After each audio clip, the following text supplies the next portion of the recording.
right. Hey, Glenn. How you doing? Thank you all for coming on in. Y'all are here early. I came on early because it's storming here in Chicago. And I said, let me get on early. I set it for 8 o'clock. But when you do a premiere, you can't set it for 7:30 because I wanted to come on at 7:30, but you can't set it for 7:30. I think that is fucked up that you can't set it for 7:30. So I put it for 8 o'clock. So there you have it.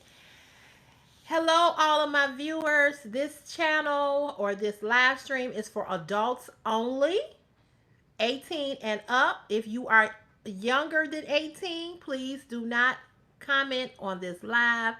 It's for adults only. Hey, Glenn. I don't know. You might have been the second. You might have been the first. I don't know. It don't matter. You here. Um, hey, Innocent Jefferson. Hey, girl. How you doing? I'm doing great, Glenn. How are you, sweetheart? How you doing? So I set it for 8 o'clock, but I knew I was going to come on earlier. If you're here in the live and you're watching, if you're going to participate, please give this live stream a thumbs up. There's 12 people here and there's only 3 thumbs up.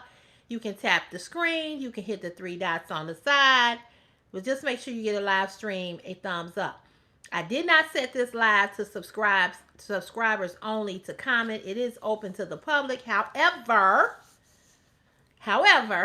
if we get some trolls, if we get some nasty comments, if we get some rude comments, if we get some bullying, we will switch it to subscribers only that can comment. Okay? I don't want to do that, but I also am not going to be sitting here being bullied and being talked to nastily or being teased or all the things that go on in these live streams. So if you here and you're over 18 and you want to talk and have a good dialogue with adults, then this is the place for you. If you here for bullshit, if you here to be bullying folks, especially me, the um the um the host, this ain't the live for you. I'm not one that's quiet. I'm not one that don't say shit back. So I'm just putting that out there as a disclaimer. But you are more than welcome. I welcome everybody. But we will respect, and I do have that on there. When you make a comment, we will respect each other. And if we can't, then y'all got to go. Because I'm not going nowhere. So make sure you all be respectful, okay? Make sure you get a live, a thumbs up. I don't give shout outs. If today is your birthday, happy birthday. I hope you had a great day. I don't shout people out. I speak. How you doing? I hope you had a great day. I hope y'all had a great Monday. I hope y'all are doing well. Hope y'all had a great weekend. What are y'all up to? What y'all been up to? Anything? Anybody did anything exciting? What's going on in your life? How y'all doing?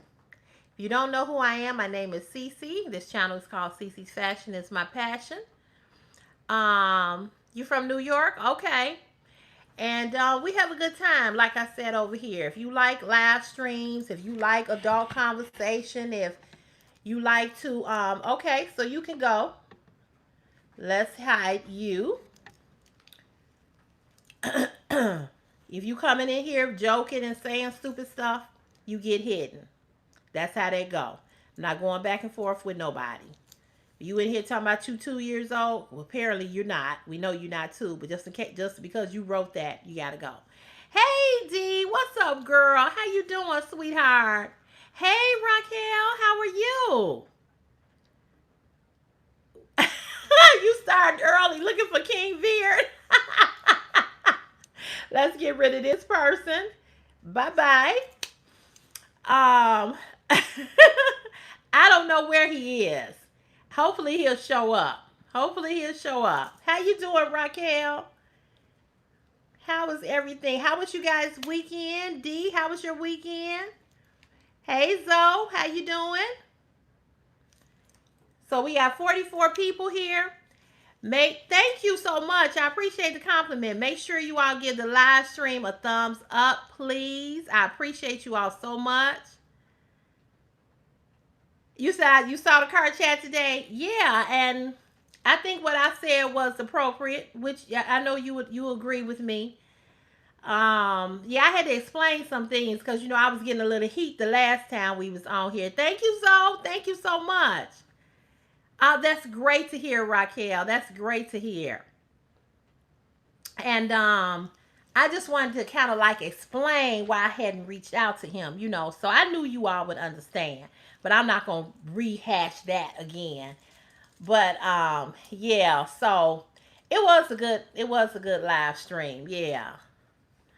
I mean, not a live stream, car chat. I'm sorry. Please make sure, yes, please make sure you all like the live.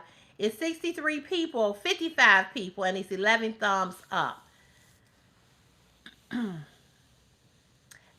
you. Is your name Christopher? Because my son's name is Christopher. My channel is basically about, or what it started out being about, plus size. Hey girl. Hey Ra, how you doing? It started out being a channel about plus size fashion for plus size women. And I did that for a couple of years. Then I started doing beauty. And so now my channel is still fashion. It's fashion. Um, it's fashion. It's car chats. It's live streams. Your name is Christopher? Okay, my son's name is Christopher. Yeah, his name is Christopher too, spelled the same way. My 18-year-old. Can't believe I got an 18-year-old. Jesus, where did the time go? He was just 8 yesterday. He's getting ready to graduate from high school this year. He's going on prom. I'll be glad when this shit is over with, but I'm excited at the same time. But I'm also sad. You know what I'm saying? I got a lot of mixed emotions, about that. Don't get on here asking me to do no 360 because I'm not. Go find you somebody to give you a 360 spin. That's not happening over here. Thank you, Belle. Thank you. I'm telling you, Christopher, we sure aren't. I was just talking about that to a girlfriend today. I don't know who was I talking about that with. I don't know. I was talking with that somebody, and I was like, my mother was talking about. Oh, I was talking to one of my coworkers. We were talking about he's not gonna go to college. He wants to do a trade. Oh, I am built like that. But why would I give any of you all a 360? For what? Who the fuck? Why would I do that? Don't worry about how I'm built. Worry about how your mama's built. Okay. Who is this? You said tell him good luck. I was so ready to leave high school. I know, right?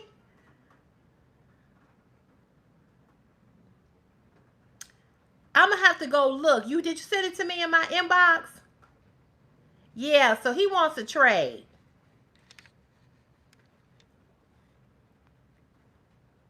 Let me get rid of this motherfucker. Hold on, y'all. Hold on. Let me get rid of him. All right, here we go. Okay, he's gone. Let me get rid of him. I guess here come all the weirdos. Here come all the weirdos. You a senior in college? Oh, that's awesome. Yeah, Christopher, that's what he wants to do. He wants to get a trade. I've been doing good, Joe. How you doing? Oh, yeah. Okay. Well, you know what? The internet been acting crazy lately. Yeah, it's been acting real crazy. But anyway, what was I saying? Oh, Christopher, I was talking to my friend, and we was talking about how, we feel like we at the end of life, because she's 60, she'll be 62, I'm 56. And we was just talking about how life is just moving so fast, You doing good, Joe? That's great. Okay. Good for you. Good luck to you. Good luck to you. So you graduating too. You graduating this year too. You 63, Christopher? Yeah, but you know what? I don't know, Christopher, I don't feel like I'm old because I'm 56. You know, I welcome getting older, except for all the aches and pains that you get. But you watching We or WWE? Oh, okay. But other than that, you know, yes, days do fly by. Yes, they do. Hey, how you doing? Oh, thank you. Thank you. Thank you. Thank you so much. Hold on, you all.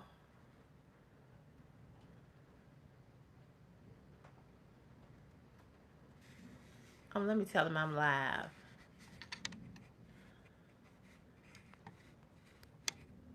I don't know why he don't know that. This is Meadow texting me. I can't read that. Let me see. I missed some. Thank you, Fishing. Thank you so much. Oh, thank you. God loves you too. Thank you, Joe. I appreciate that compliment. Yes, we gonna videotape it. I have a video and photographer coming, and then I'm gonna have my family video it too. Hey Dion, how you doing, babe? No, it's not subscribers only. I left it open to the public. I'm trying to leave it open to the public. I've had about 5 people already. I'm trying to do that. Oh, thank you. Thank you. Yeah, so it's not subscribers only that can comment. Not yet. Yeah, Meadow, I didn't get a chance to read your message because I was on here. I just wanted to let you know I was live. I set it as a premiere. I don't know why you didn't get the notification, but it is not subscribe. I mean, it's not subscribers only that can comment. Yes, I went and got my nails done. Are these nails not funky? Look at that. Look at I'm not sticking my middle finger up at you all, but look how he did them. So it's some kind of, and I got it on my feet too. So the middle fingers, he did the middle fingers different. It's some kind of magnet that he put on my fingers. They put the polish on, and then it's some kind of magnet that makes these different colors. Isn't that pretty? Thank you, Belle. Yeah, and I got it on my feet too. Hey, Jesse, how you doing? Hey, KY. Thank you. Yeah, so it's it's really pretty. You know, blue is one of my favorite colors. I did a shorts. I haven't uploaded it because I'm trying to do a voiceover. Trying to learn how to do a voiceover on one of them that I got, and so I'm trying to learn how to do that. So I'll post it. Thank you, Raquel. Y'all comments are flying. Fashion is the eye of the beholder. My sis would probably love your nails. Okay, let's get rid of you. 10-year-old. Goodbye. You're hidden. See ya.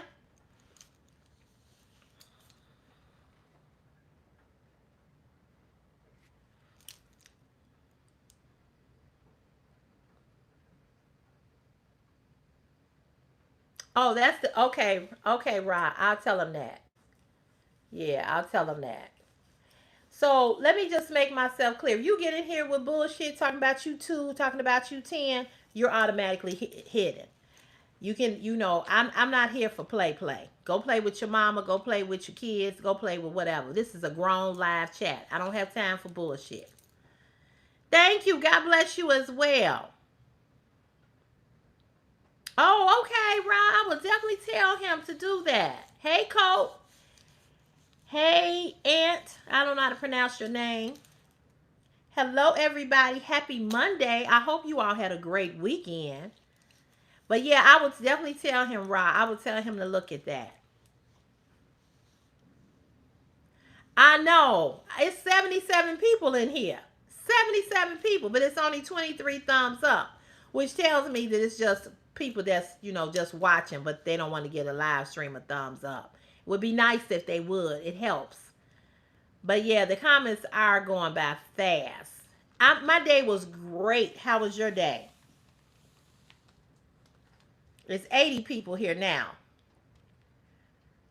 Oh yeah, I'm blocking people. I blocked about 8 people already. Especially the people that's getting here talking about they 2, they 10. I don't have time for games. You want to play? You got to go.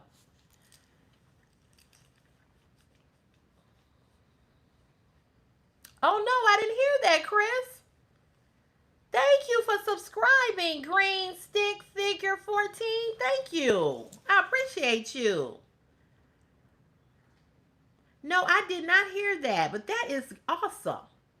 But what I was saying was, is that thank you, Ed. Thank you for subscribing. I appreciate you so much. Oops. What you say, Rob?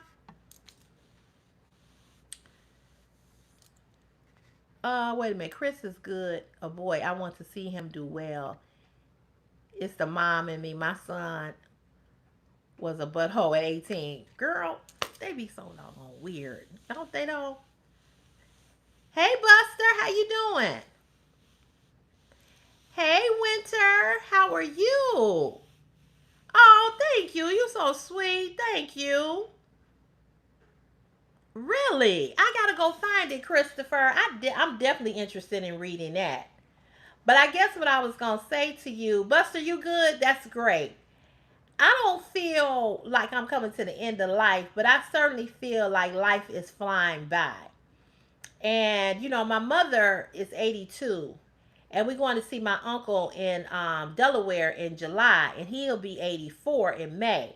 And my mother said something to me the other day. She said, you know, hey, Miss Pleasantly Plump. Hey, girl. Hey, Jay. What happened at the White House today? Probably some bullshit. I don't know. I know they want Jimmy Kimmel fired. Yeah, he sure will. He sure will, Jesse. He's fine. That's so true.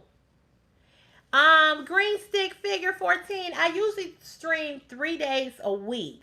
So I'll do like a day or two during the week, sometimes three, and I do on the weekend. You want to go to Delaware? Girl, come on. I haven't been to Delaware since I was a kid. And ain't it always some BS? Like that bullshit that happened at the correspondent dinner. I was like, here we go. Peace and blessings to you too, my Camel 103. How are you? So my mother was saying, you know, she was like, I really need to go see my brother because, you know, we coming to the end of life. And, you know, I thought about that and I was like, if y'all see a tail behind me, that's my cat walking past. For those of you out of here for the first time. Yeah, that's my cat. That I got two girl cats. She the bad one. This bitch is horrible. Um, but yeah, ain't that metal? Ain't that something? Everybody is saying the same thing. Her name is Caramel, and the other one name is Honey. Now, I originally had Honey and Sugar. Sugar was killed in my apartment by the maintenance man ladder that fell on her and decapitated her neck. It was the worst. It was horrible, horrible. She Caramel had a sister named Chocolate. Chocolate, year before last, had some kind of obstruction in her stomach, and she died. I had to put her down.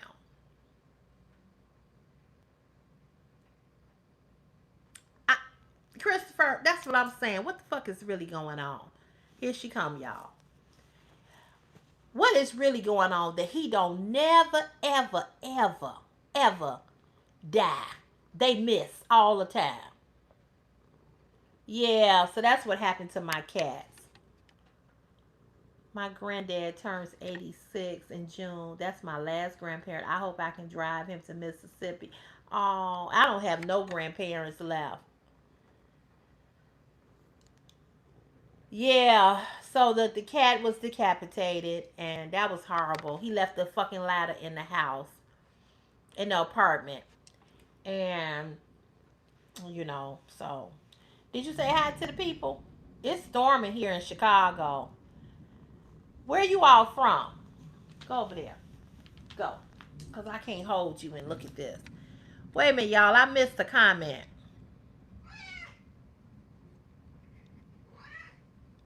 Girl, she is a baby. You love cats? You come get her.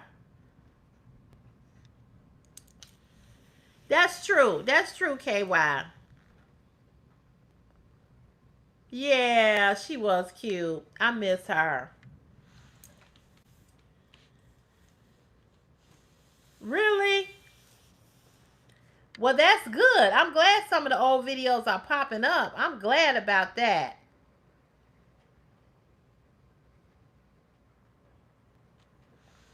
Well, she don't look nothing like me. I don't know what you're trying to say, but I know you up the street from me, Jesse, literally. And we are getting thunderstorms as we speak. I got a chihuahua named George. He thinks he's a Jack Russell. Well, I'm kind of glad that they putting some of my videos out. Thank you, Melissa. I got them done today. And my feet, yes. Yeah, so you're right. I mean, I don't look at it as the end of life. I just told my mother, I said, you know what? I said, I know you want to go see your brother. I said, but still, stop talking about dying. I ain't ready for you to go.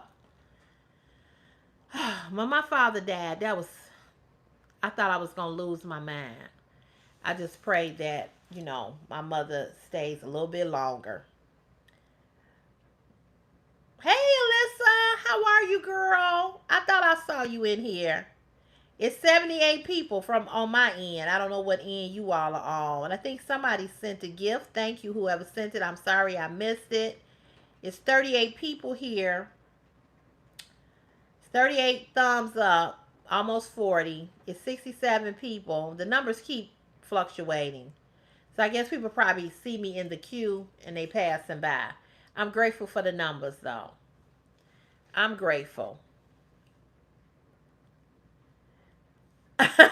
Thank you so much, Lee. Thank you. Wait a minute, y'all. Chicago, no way. When I was 5 years old to 8 years old, I lived in Thorndale, Chicago. Really? That's so true, Meadow. You starting to get notified? Okay, great. Yeah, I've been trying to schedule them so you all can get notified. Because when I just pop on here, it look like y'all ain't getting notified. And thank you all that have recently subscribed. I appreciate you. I'm doing good. How you doing? Jewel Vibe, how are you? We got another Jewel that be on here. This ain't the same Jewel, is it? Cause did you change your profile picture? Hey Kitty Mom, how are you? So okay, y'all, let's talk about it. Cause I know y'all have seen it. I know it's been okay, Jewel, it's you. Okay, I was gonna say now this ain't the same Jewel, cause you changed your profile picture. So let's talk about it, y'all. Let's talk about it. We're going to talk about it and we're going to be respectful as we talk about it. Okay? Everybody agree? If you agree, raise your hand. What do y'all think about the Megan Stallion? Hey, Truly Tide. It's my other girlfriend. Hey, girl. Hey, girl.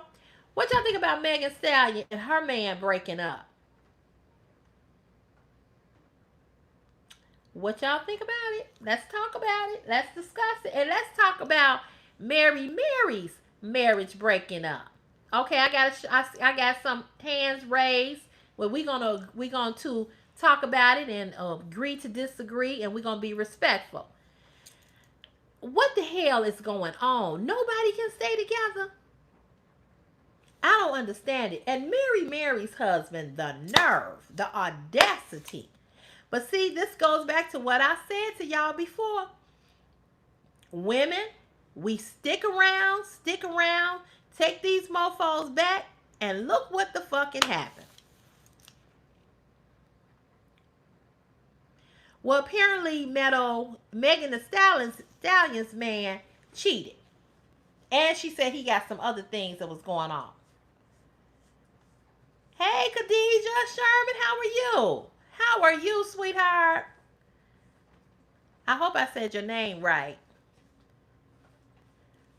So what do y'all think about it? Hey, Tracy, how are you?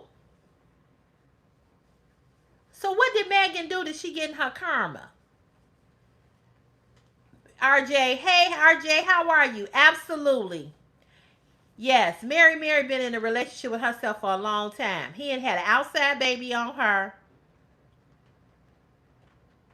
I say it all the time. I, Christopher, that's a good question.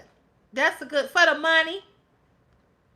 Oh, good, Khadijah, good. Cause I have a childhood friend named Khadijah, but she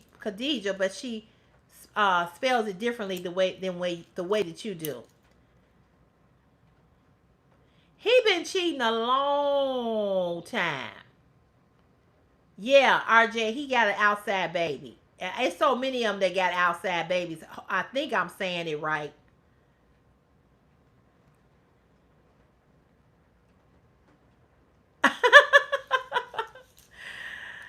You gonna take the Amtrak? I wonder what Megan was alluding to when she said that he has mood swings. Yeah, green light 4508. I want to know the same thing. So what I thought when she said that, I'm like, is he bipolar? No, I did not know Teddy was in Chicago.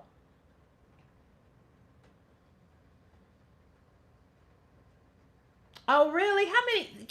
Louis Farrakhan got a lot of children. I know that.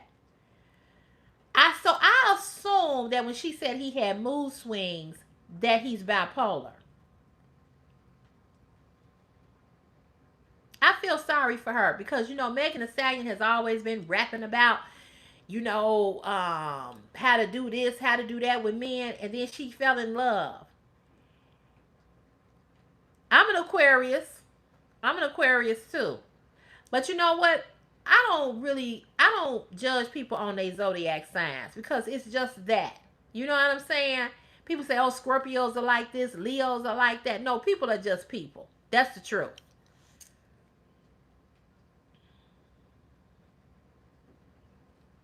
Oh, because of the Tory Lane situation. Well, but she didn't lie though.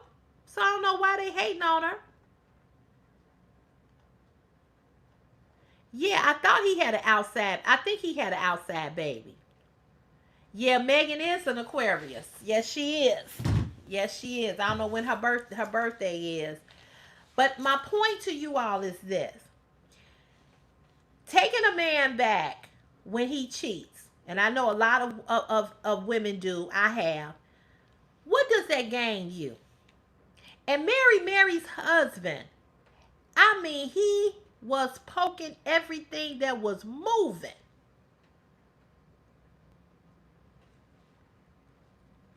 I told you. I told you. I told you. You can't say you love me and you got that many women.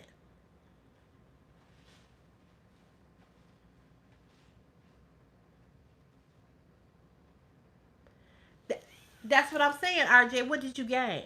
What did you gain by taking them back? For them to cry and whine and cry and do the same goddamn thing to you again. She shouldn't have, she should have, but see, she let him get the upper hand.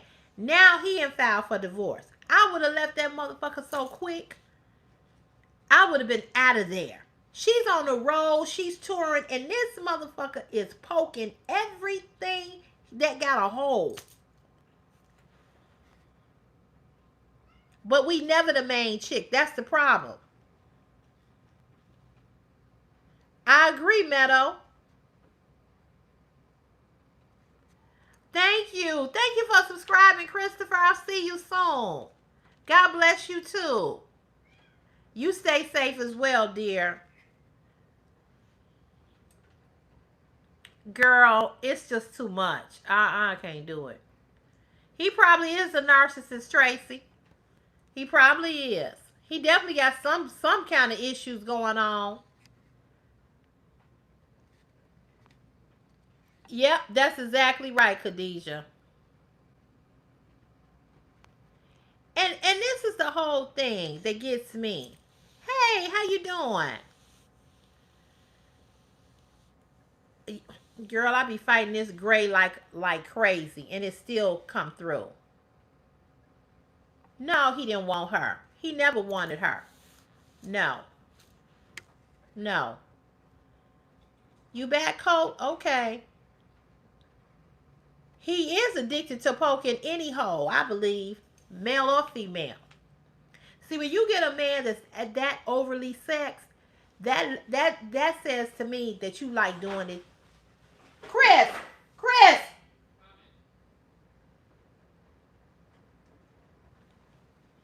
what's she knocking down? In this box right here. Cat and box.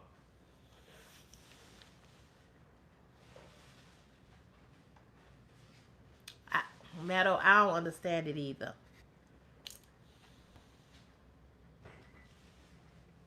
Yeah, yeah.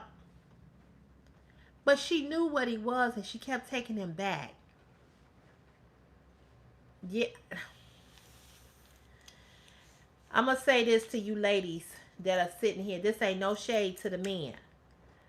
But see, when you take a man back over and over again for the same offense, what you basically telling a man is that you have low self-esteem, you have low self-worth, and that you are willing to accept anything that they give. And we talking about Tina from Mary Mary, and we talking about the breakup between. Well, we talking about Tina's marriage ending, and we talking about Megan Thee Stallion's relationship ending. You know, it's been buzzing all over. But that's the message that you send it to a man. And I'm gonna tell you all this. I have loved some men. Okay, I have been in love with some men. And the one thing I regret is not walking the fuck away sooner than later. Because what happened was when I took them back, they treated me worse than the first fucking time they had did something.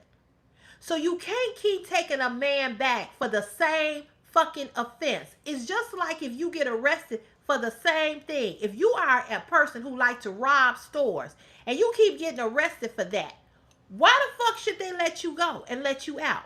You got a rap sheet. And a lot of you all are in relationships with motherfuckers that got rap sheets about not being good into you or being good in a relationship. And that's the one thing I regret was not leaving them motherfuckers alone. Because I promise you all, my hand to God, every man I took back, he did worse than what he did the first fucking time to me. You can't take them back. That's what I'm saying, truly, Ty. That's what I'm saying. Now, I'm just telling y'all about me. And I see a lot of y'all agreeing. So I know that it just ain't happened to me. A man, when you take a, hey D, when you take a man back for the same fucking offense that he did to you the first time, that motherfucker is going to, he gonna drag you through that motherfucking mud, and he gonna do worse than what he did. Because you know what? Because you have said to him, I love you more than I love me. I'm willing to put my self-esteem, my self-worth on a back burner for you. See, men don't come back because they realize that they messed up with the best thing that ever happened to them. They come back because they know how you fucking loved them the first time. Hey, King Veer. Hey, Boo. Hey, Nick Technics. They don't come back. They don't come back because, oh, I fucked up. They don't come back because, oh, I messed up. Metal said, here we go. They don't come back because they like, oh, I fucked up my good thing. Now, there are some men, there are some exceptions where men do come back because they realize that.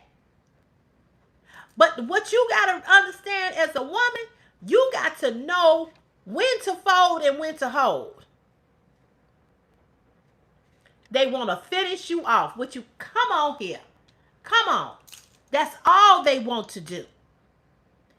I'm telling you all 100. I'm just going to tell y'all about me. I'm just going to tell you about me. I ain't been with one man. This is the honest to God truth. Not one. Hey, Velvet. I ain't been with one man that has fucked me over the first time that I took back that didn't treat me worse the second motherfucking time. Now, I ain't on here to tell you what to do in your life.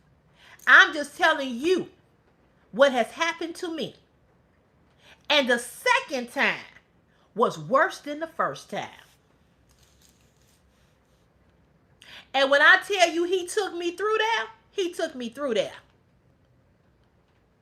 And I said, bitch, I said this to myself, bitch, you had an opportunity to walk the fuck away the first time, but you took the motherfucker back. Men know how you feel about them. Let me tell you how a man know how you feel about him. He know how you feel about him the way you make love to him. He know how you feel about him when you doing nice things for him, when you care for him. He know how you feel about him when you all into him. He knows that. He knows your heart. He knows your heart. I don't think that men just set out to fuck you over because they just want to fuck you over. Right? I don't think that they just want to fuck you over. I think it's just who they are.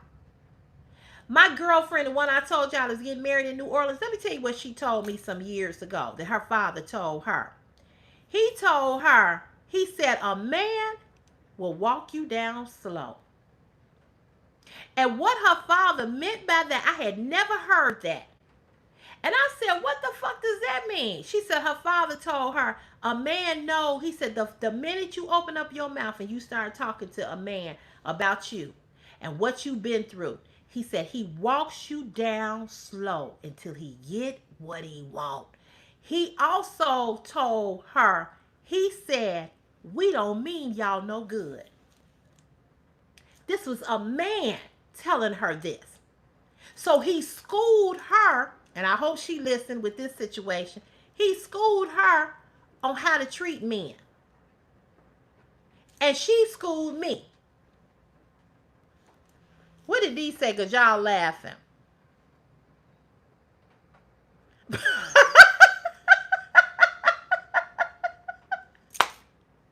D, I ain't mad at you, baby. Khadijah, ain't that a whole roller coaster ride?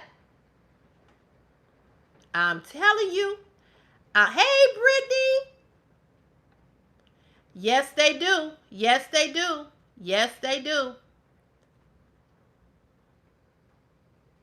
LaJune, your job been working the hell out of you? Oh, poor baby. I'm glad you're here too. No, nobody is safe from cheating. Nobody. But I'm just, and you know what?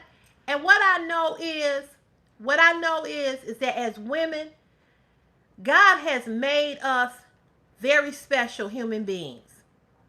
But we do that and we get fucked over. And it's just sad that we do, but we do.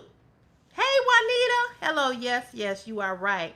I was in love. My man did it to me. Yes, that's love. I was 28 with 3 kids. Now 65. He cheated on me 2 times. He passed away. Girl, I'm trying to tell y'all.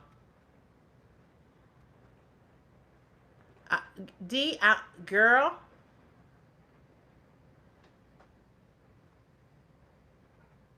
I hear you, Jewel. But I'm just telling y'all. I ain't had one yet that ain't treated me worse. And the message that you send to men, ladies, see, this is why I tell you all the time, I'm not no relationship. I hit that person that said he was 11. I am not. Why did you unhide him? Please hide him back. Okay, thank you. I'm not a relationship expert. But I've had a lot of relationships, and I've been in a lot of relationships with men. And what I'm telling you, ladies, is this: that are single on this live. When a man meets you and you all start talking, how many, a show of hands, how many of you all get this question? So, what was your last relationship like? When was the last time you was in a serious relationship?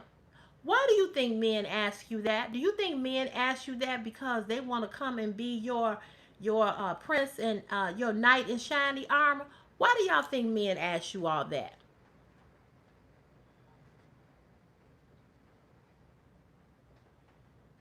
You can't tell them that. You can't tell them that. I have no clue what you talking about when you talking about God is an avenger. I don't know what you mean. Exactly, RJ. But they also want to. Tracy, I don't trust none of them. I don't do shout outs. Don't come in here asking me for a shout out. The thing is that men ask you that because what they really asking you is, what did you allow the last motherfucker to do to you that I can get away and do to you? Point blank, period. It ain't to treat you better. It ain't to do better. It ain't to save you or love you better. Let me see how weak this bitch is. Let me see if she weak. Let me see if she gonna spend some money. Let me see if she gonna pay my car note. Let me see if she gonna help raise my babies. Let me see if she gonna help me pay this child support. Let me see how weak this bitch is. Cause I got plans for you. Cause the last one I had, she done dipped out. I need a new one. That's why I don't tell a man shit. I'm a motherfucking mystery. Stick around. Learn me. I don't tell them shit. That's right. That's right. Hey, Tanya, how are you?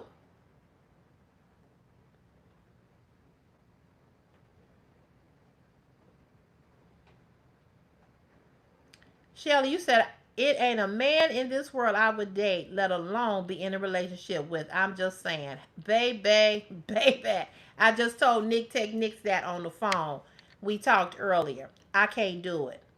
Hey, Strawberry, beautiful to see you are on the topic of cheating. Do you remember you shared so much kind, firm advice with me? I really appreciate. I'm still in an awful situation, trusting God. Oh,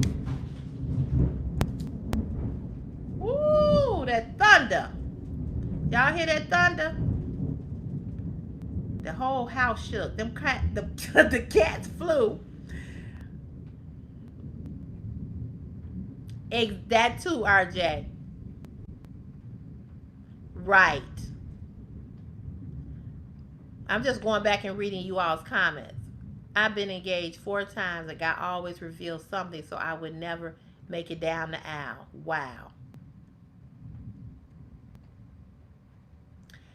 And it's what's really sad when I read you all's comments is that I realize, God bless you too, Strawberry Ice. Baby, you gonna get through it. I was talking to, thank you, Andrew. I was talking to Nick Techniques. Did y'all hear that thunder? That thunder, baby, these cats was in there eating their food. They took off. That thunder ain't playing, baby. But I was saying to Nick Techniques, because Nick was like, CC, you never know, you never know this, that, and the third, right?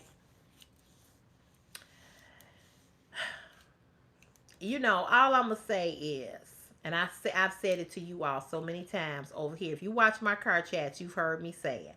I'm not interested in falling in love with nobody else's son. I'm not. I'm not interested in falling in love with nobody else's son. All right, Winter Sunshine 74. I hope to see you soon. Yeah, I'm not. Ross said she could write a trilogy. And this is what happens. Nick was saying that I right, I've heard of that wives' tale. But Nick was saying that she felt that way, and then she did get married, remarried, or whatever. I'm not here to drag men or to act like all men are horrible. Hey, Life with Marlene. But I will say this: it's a lot of them that are. I do think that you can have or be in a relationship and have a great relationship.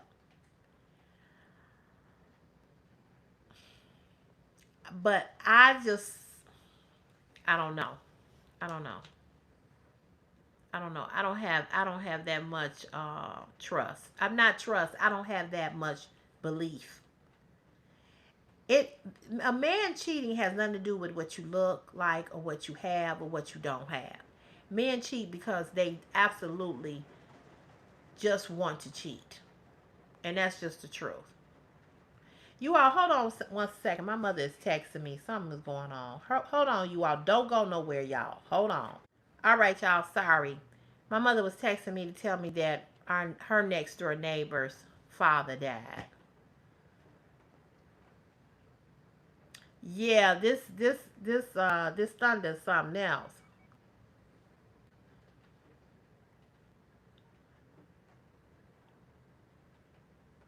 Yeah, everything is okay with her. She was telling me that the next door neighbor, father, ex husband, the girls that go to their church, their father died.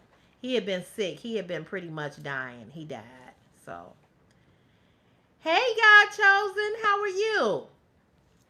Yeah, she was sending us a text. So is Tina's husband gay? It's circulating on the internet. As much as he likes sex, D, I think he is. He's so overly sexed. I wouldn't be surprised if he ain't hit some back doors, and not with women. It sure is. It sure is. It's very rare. It's very rare. That and see that's another thing. That's another thing I can't deal with, and that's why I know I need to stay single. I told you all, and I said this to you all so many times. Hey Melody, how you doing, sweetheart? I've said this so many times. Ain't nothing like a man. This ain't no shade to nobody on here that's a woman that like women. I'm just talking from the perspective of a heterosexual woman. Ain't nothing like a man.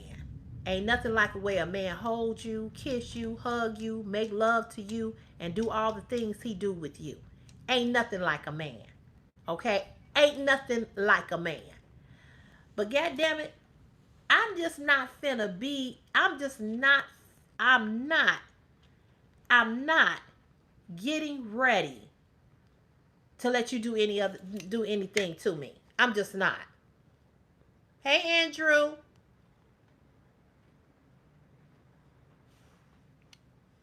Boo, go sit down. I believe Megan and Clay going to get back together. The governor setting Clay up.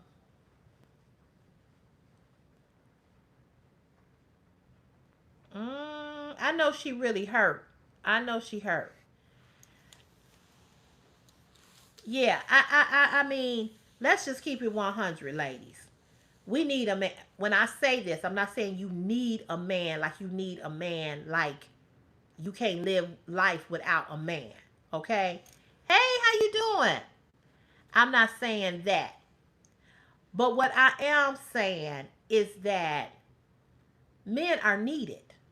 Okay? Men are needed. Let's not get it twisted. They are needed.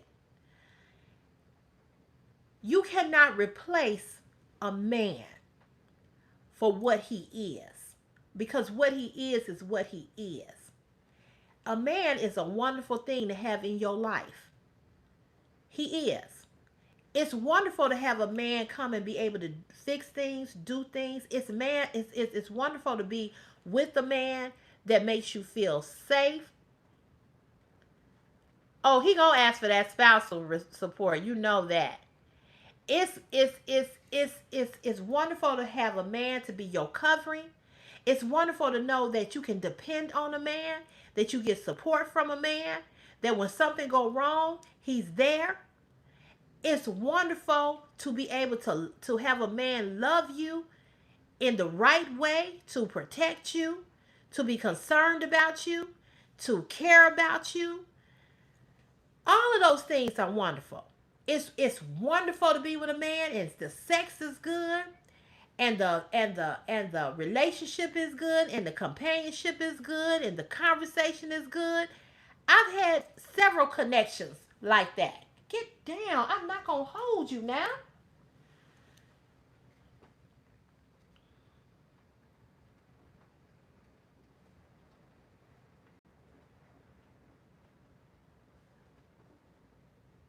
Oh, God chosen. I'm sorry. So you can't replace them with anything else other than that. E- exactly. Hey, Priscilla. Hey, girl. Hey, big guy Dante. How are you? But the problem, the thing that really, I don't, was that on a live stream that I did that strawberry ice? Cause I can't remember. I do so many videos. But were we in? I think we were live, right? Okay. I'm gonna have to go find that. Get down.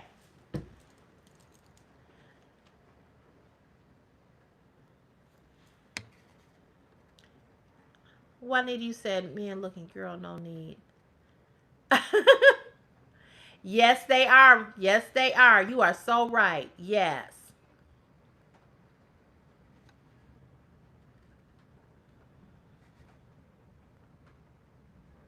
Yes. Yes. I gotta go find that live. Oh, strawberry. If I helped you, I'm glad I did. Cause that's what that's what I want to do. I want to help. I'm not here to drag nobody or make nobody feel bad. But I'm gonna tell you the truth. And if you ask me something, I'm going to tell you the truth. I'm not going to tell you what you want to hear. But I'm going to tell you the truth. But I'm going to tell it to you with love.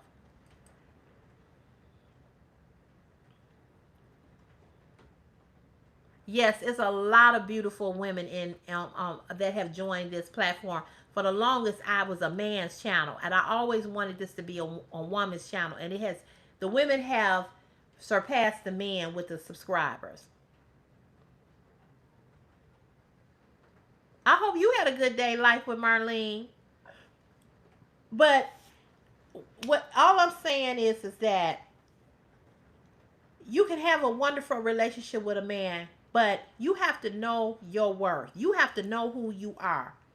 You have to know who you are so that you don't fall in the pit of I can't live, I can't breathe, I can't do nothing without a man. I have been hurt so bad that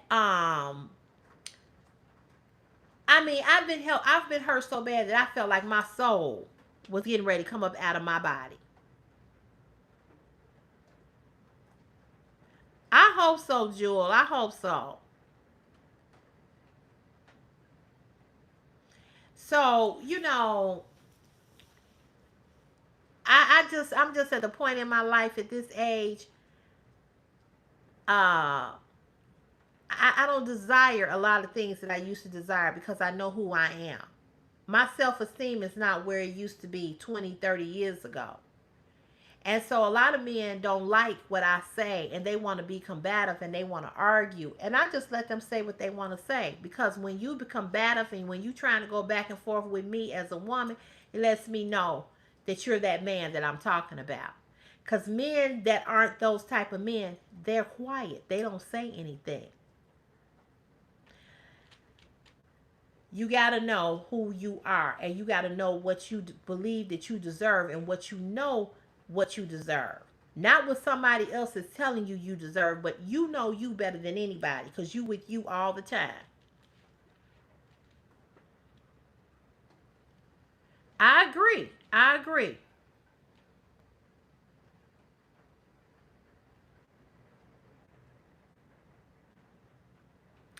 I didn't even see what the comment was. I think y'all got rid of it before I saw it. Thank God. Yeah, it's open right now to non-subscribers. But if I always said if it got crazy, I would switch it to subscribers.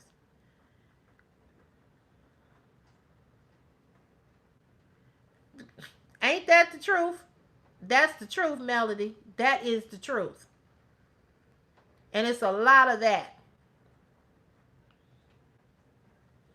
It's a lot of that. Yeah, Alyssa, I left it open to the public. I'm trying to give them an opportunity to be civil, but if I said if it got crazy, I would switch it back to subscribers.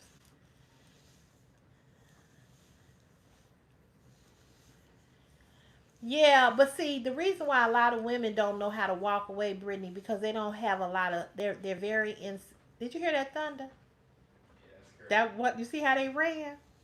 You see how the cats ran? The house shook. Did you see him feel the house move? The house literally shook.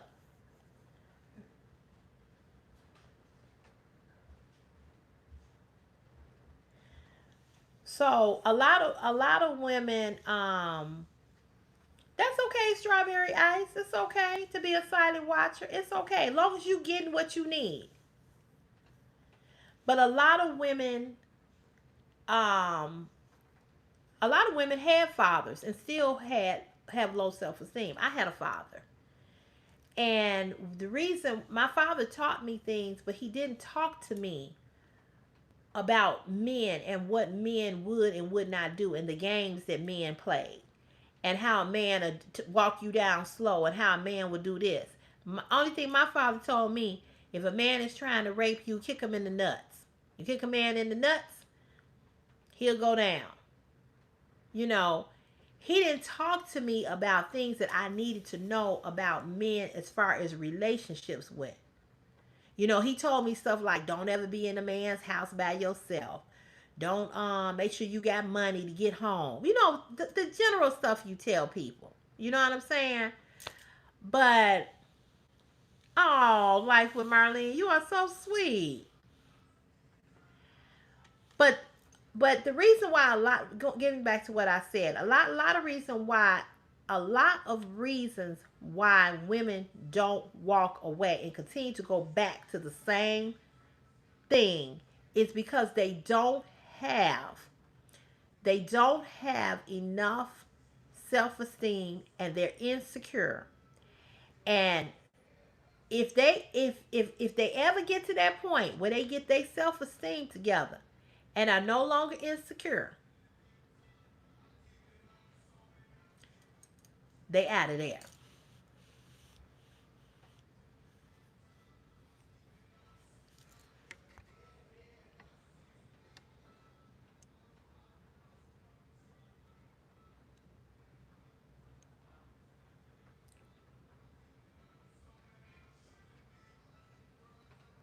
I know, Jewel. I hear you. I hear you.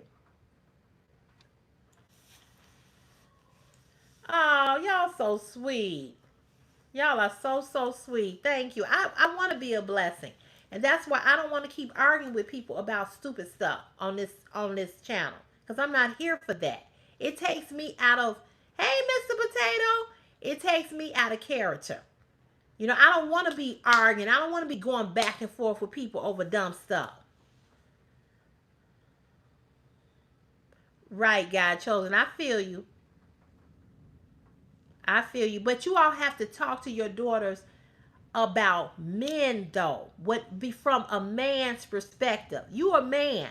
So if you can't tell and I know a lot of fathers don't want to talk to their daughters about those things because they feel that it's a sensitive subject. But what happens is you allow your child to go out there in the world as an adult and be blind. You know what I'm saying? So it's important that you tell your kid the truth. So what happened that you became insecure, Strawberry Ice? A lot of it's just common sense too. If something doesn't feel right or looks right, why keep it in your life, period? Well, we have to define what common sense is for people. Because what's common sense for you, Brittany, may not be common sense to somebody else. You know, people rationalize things in their head in the way in which they want to believe what they want to believe, which is called denial. And a lot of women are in denial about the man that they are with. Thank you, Jesse, for the 199. Thank you. I appreciate you. Thank you. A lot of women are in denial about the man that they are with.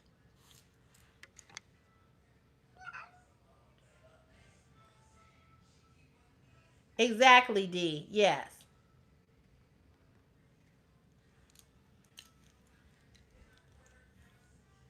Sometimes fathers don't want to talk to you about men because they're that man. Let's keep it 100. You can't tell me nothing about a man and you that man. If I see you cheating on my mother, if I see you talking to my mother any kind of way, treating my mother any kind of way, why you think I'm gonna have respect for you? You can't come tell me shit because you the man. You that man. How many women date their fathers? And whether they present or absent. That's true, Strawberry Ice. A lot of women do say because they are not financially in a position to walk away. But in 2026, you better be. You better be. And the reason why I say that is because we're not in 1966. We not in 1956. We not in 1946. We are in 2026. And if you do not have your shit together as a woman or have something for yourself other than you relying on him in this day and age, then you need to get something going for yourself. Thank you, Melody. You have to have something that belongs to you. I don't care if you've been married 40 years. Ain't no way I'm going to have all my money tied up with no man. I don't care how long we've been married. We going to have a joint account, the household account. I'm going to have my own checking and my own savings account. Because whenever you decide that you want to walk out this door, I know I got something for me. You can't, we're not in a time where women weren't allowed to work and vote. We're not there. We're not in that time. So how in 2026 do you say you ain't got your own? You understand what I'm saying? Come on. Thank you, Life with Marlene. Thank you.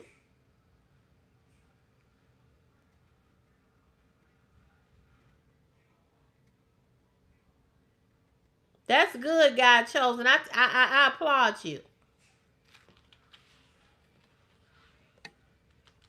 But we in a time. Cece, why do some women stay 45 years or more and after all that time decide to leave? Um, it could be numerous reasons. Maybe like you said, at the time that they wanted to leave, they couldn't leave. And maybe now they can. And maybe now they just said, I ain't living another day with this sucker. You know what I'm saying? And they just added there.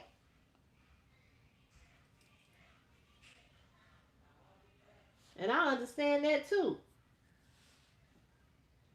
I'm sorry, y'all. I'm looking at my foot. My foot hurt. Prenups, yeah. Hey, Josephine, how are you?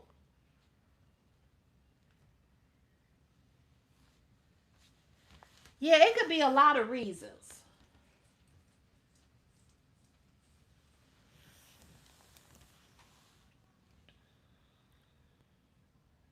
It could be that reason too.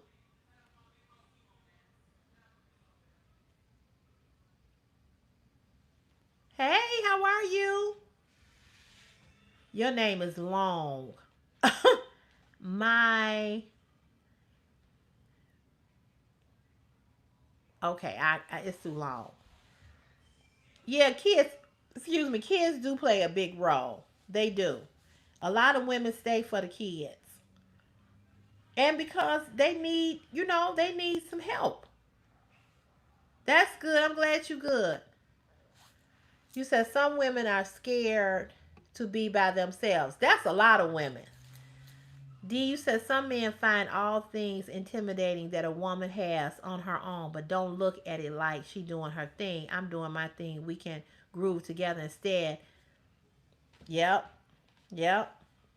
Because it's all about control. That's why. They sure do get worse the older they get and the sicker they are. And I ain't taking care and I ain't wiping nobody's ass. But sometimes, Brittany, women stay for the kids not because they want to be in their relationship and have the kids witness what they're going through, but women stay because they have too much tied financially into that marriage, into that household. And without that husband or that father there, it would be so much more of a struggle. So what I say is that you should do what you need to do when it's best for you. That's what I'm gonna say. I don't know what that person said, but I see my life with Marlene hit him. Yeah, so that's why I just try not to judge people about why they stay because I don't know everybody's situation of why they have stayed or why they are staying.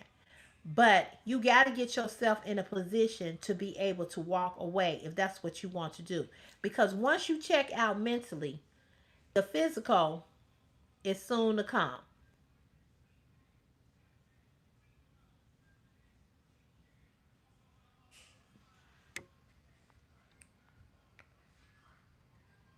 Absolutely, they do, RJ. And I don't think there's anything wrong with that.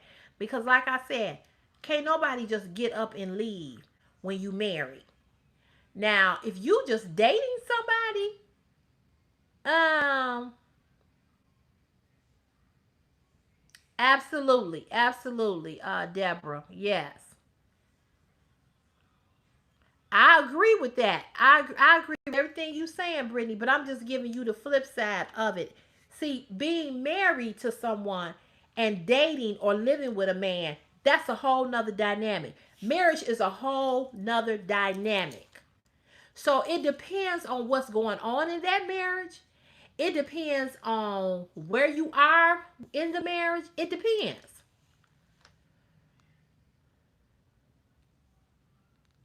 Oh, he said it was a feminist channel. He probably don't even know what the fuck the word feminist mean. He probably don't even know what it means. But what did I just say? Did y'all not hear what I said? I said when men get on and want to be combative, they are that man. All the men that argue, all the men that go back and forth with women, they are that man. And so what men don't like is for you to expose who they are because they want to keep you in the dark. Why do you all think all the men were mad at Steve Harvey for writing the book, Act Like a Lady, Think Like a Man? Because he told too many secrets and too many tellings of what they were. Because only he could write that book because he's a what? A man. Men don't are not here to do you no good. Men, I'm gonna say this again. Women, you all think that you need a man more than he needs you. In actuality, men need us more than we need them. Men need you for their credit. Men need you for a place to stay. Men need you for a car.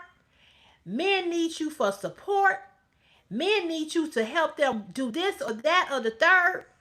They need you a man always need a woman. Most men ain't gonna be without no woman. A man will be with a woman that he don't like. She could be ugly. I've seen men with some of the ugliest women. And they were good looking. I'm like, what the fuck is he doing with her?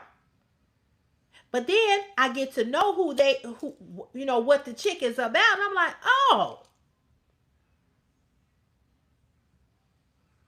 yeah, he sleep with her, but he probably ain't giving her no good dick. Probably giving her mediocre dick. But trust and believe, he out there fucking somebody he really wanted to fuck, and he getting down. But he got you there because you help him.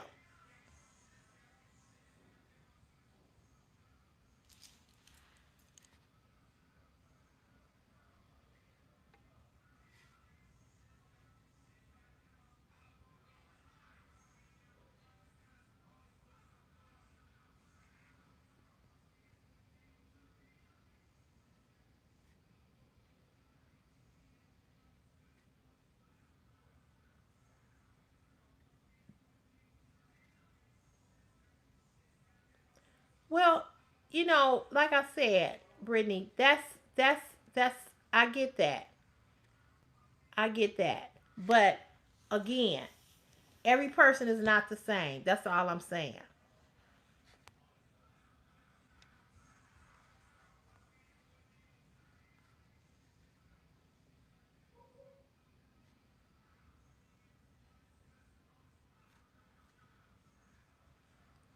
And I don't know, the women in your family, situation could be totally different than some of these other women.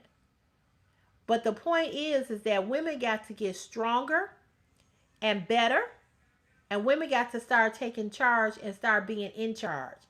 And the longer you not in charge, the longer you gonna take bullshit.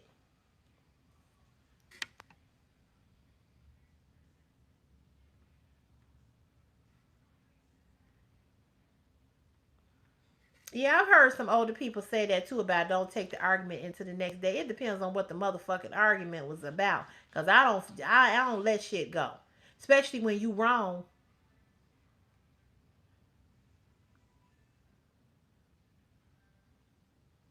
That's true, RJ. That's true. Absolutely they will. Absolutely. Because like I said, a man needs you more than you need him.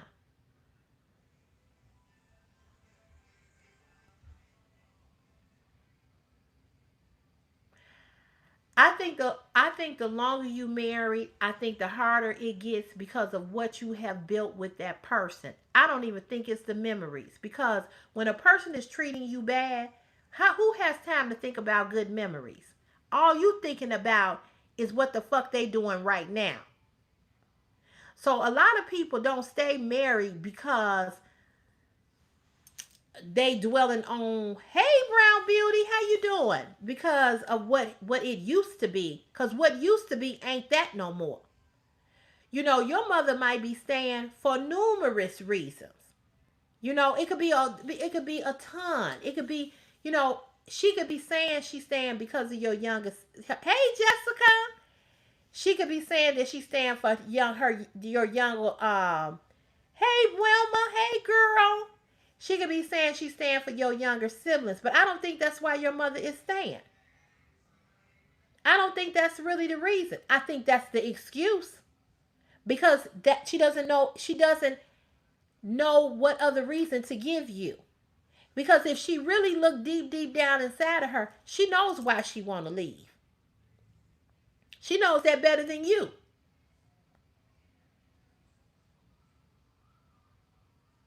But there's a way to maneuver all of that which you said. When you listen here, let me give y'all a quick story. I was 35 years old, pregnant.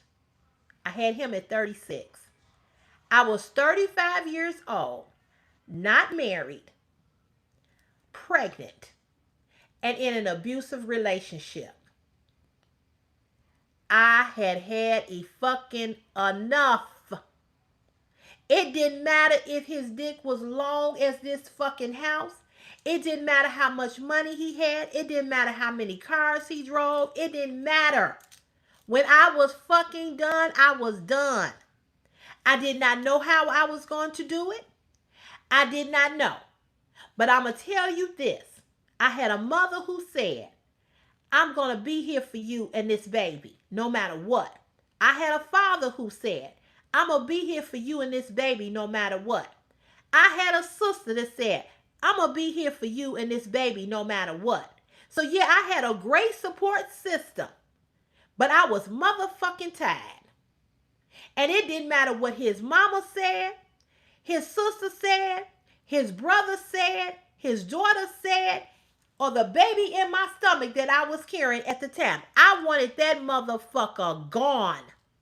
I ain't never looked back. He 18. When you have made up in your mind that you are tired and you are done, you will eat motherfucking pork and beans for a year and fucking starve to death to get rid of a motherfucker that you don't want to be with. I'm telling you. I had no idea, no clue how I was going to be a single mother with a child at 36 years of age.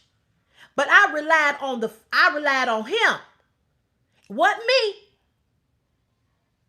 So you got to step out on faith and say, no matter what, I'm going to go with God. Yeah, I didn't do it the right way, what people consider the right way. I didn't get married. I didn't have a husband. This motherfucker asked me to marry him. I told him, you can go straight to hell and burn up in gasoline draws with open-toe sandals. Get the fuck on. I was tired of him jumping on me. I was tired of him slapping me. I was tired of him being drunk. I was tired of him being high. He had lost his motherfucking job. I wanted him motherfucking gone, and I was 4 months pregnant. Get your shit and get the fuck out. Now. Not today, not tomorrow, because I was motherfucking tired. And until you get motherfucking tired, you gonna stay with a motherfucker and make all the excuses of why you still there.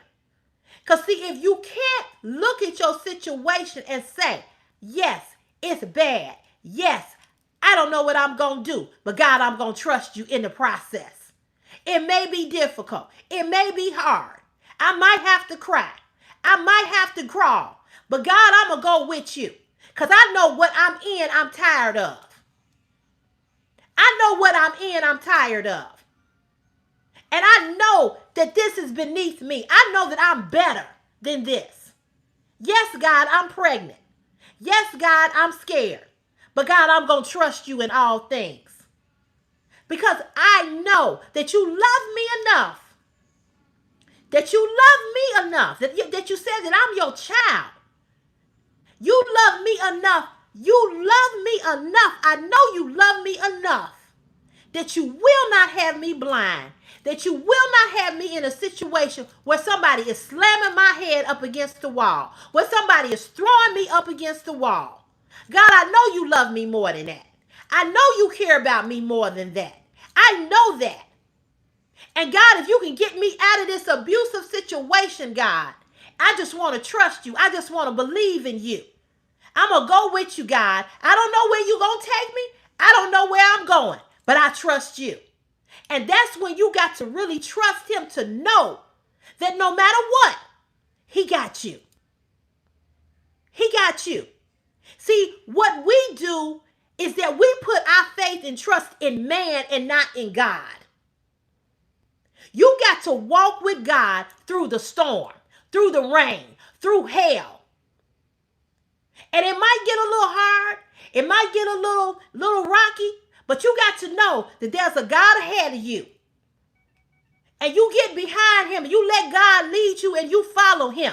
That's when you got to rely on God. That's when you got to put your faith and trust in God. That's when you got to get on your knees and pray to God. That's when you got to cry out and say, God, here I am. I don't know what to do, but I'm surrendering to you. I'm giving my life to you. Lord, take this and put it in your hands. I know I messed up. I know I didn't do it the right way, but God, I trust you. That's when your real faith come in. Not this wavery faith. And if you don't surrender your life to God and give it to him, you're going to always be looking at man. You're going to always be looking over here. But if you keep your eye on the prize, if you keep your eye on the prize, if you keep hollering out to God, God, I need your help. I need you. Smokey Norfolk sing this song. I need you now. I need you right away. I need you today. I need you every minute, every hour, every second. I need you. See, I was tired. So it wasn't no, I'm going to stay in this. Once I had made up in my mind that I was done, I had to trust God. I had to trust God. And that's what you got to do in every situation concerning your life. Because the more you look over here at this person for your source, you got to know that God is your source. If God is not your source, you will always be under the table getting them crumbs from somebody who don't love you enough. I just don't believe that God don't love me enough that he ain't gonna protect me. I just don't believe that God don't love me enough that he watching me get slammed up against the wall, that he watching me get slapped at 4 months pregnant, that he looking at somebody fucking choking me. Who are you? You not my God. You don't get to abuse me. You don't get to call me a bitch. You don't get to cuss me out. You don't get to abuse me when you drunk and you high. You got to believe and you got to know that you are more than that. And if you don't believe that you are more than that, go stand in the mirror and look at yourself. Because the person that's abusing you, that's treating you bad, he did not create you. He don't breathe breath in your body. He don't wake you up every morning. He don't have blood running through your veins. He don't make your heart pump. So why does he have a right? Why does anybody have a right to treat you bad when you know that it's a God above that loves you? So we make all of these excuses about why we stay, because we look into somebody else and we ain't looking to God. Whitney Houston wrote a song, I Look to You. And the longer that you don't look to him and you look for everybody else, you're gonna be like a dog chasing his tail. You're gonna keep going in the same circle back to the same thing. If I don't never get another man, I got a man. If I don't never have another relationship, I got a relationship. If I don't never have another person say I love you, I got somebody to tell me he loved me every day. If I don't never have another person say you beautiful, I look at myself in the mirror and I know that I am was created in the image of him, and I know I'm beautiful. That's why I don't let man, woman, cat, dog, ant, flea, roach validate me. Because my validation don't come from no man. It don't come from no person. As long as God is satisfied with me, nobody else matters. So we can keep making the excuses about why we stay and why we holding on. But you can hold on to people, but you better hold on to God.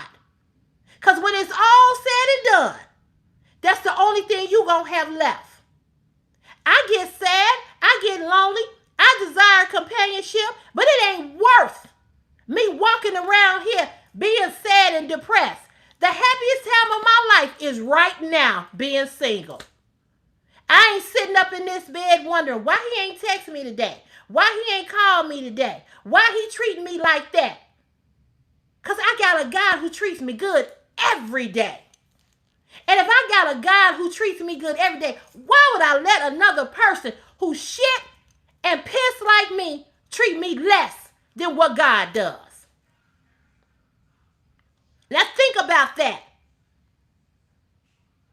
Think about that. If you can't think about nothing else, think about that. You are worthy. You are worthy. How do you go to church Sunday after Sunday and worship a God but don't believe that he can bring you up out of some stuff? Don't nobody have dominion over me. So we can hold on. We can come with all these reasons. But when we get tired And when we're ready to let go and give it to God, that's when He's going to bring you up out of there. I'm just saying. I'm just telling y'all about me. I'm telling you where I was. I ain't never had a man treat me as bad as that motherfucker did that I had a kid with. I had never had a man treat me that bad. And I was like, oh, hell no. And I took it for as long as I could take it. But when another person is slamming you up against the wall and you got bruises from your shoulders to your ass because he has slammed you so many times that one bruise can't heal before another one comes.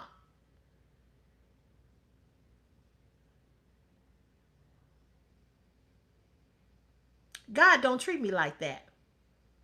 God don't treat me like that. He didn't do nothing for me. God don't treat you like that. And nobody else in your life should. Nobody in your life. If they can't treat you as well or better than the Father above, you don't need them. I don't care how much you love them. I don't care. I don't love nobody more than I love me. Nobody. Hey, Mona, I love you too. Nobody. I don't care how great, how wonderful you've been to me.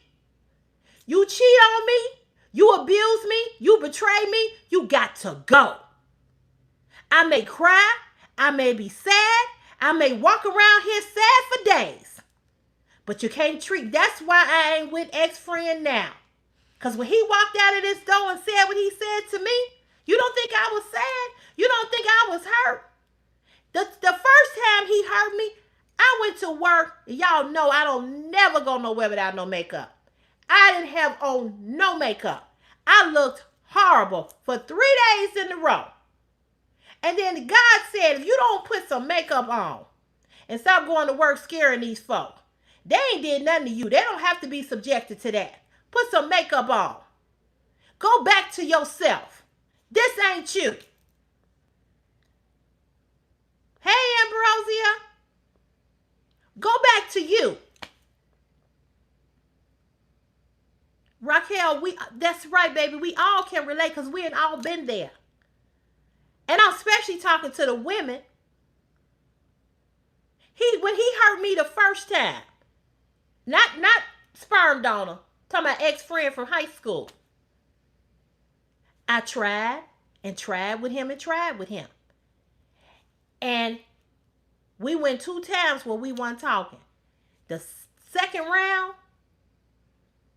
when he walked out of here and said what he said to me, I knew that I was like, okay, well, this is going to probably be the end. And I was right. I ain't going to sit here and lie to y'all and tell y'all that I don't sometimes think about him. And I'm not finna sit up here and lie to y'all and say to y'all that I haven't even missed him. But what I told Nick Tech Next on the phone, this man did not like me. You can't come to this door and ring this bell 3 days out of the week and come here and lay here and do what we did and gonna tell me that we ain't in some type of relationship. And even if we ain't got a title on that, how do you walk up in this door time and time again with your hand empty and you ain't got nothing for me? And I ain't told you what I like. Yeah, he bought me a beautiful Christmas present. But he didn't want to be seen with me. He didn't want my classmates to know that he was talking to me. He didn't want them to know that. He tried to keep me hidden. You can't keep me a secret, baby. I'm too much of a light. He tried to keep me as a secret for various reasons.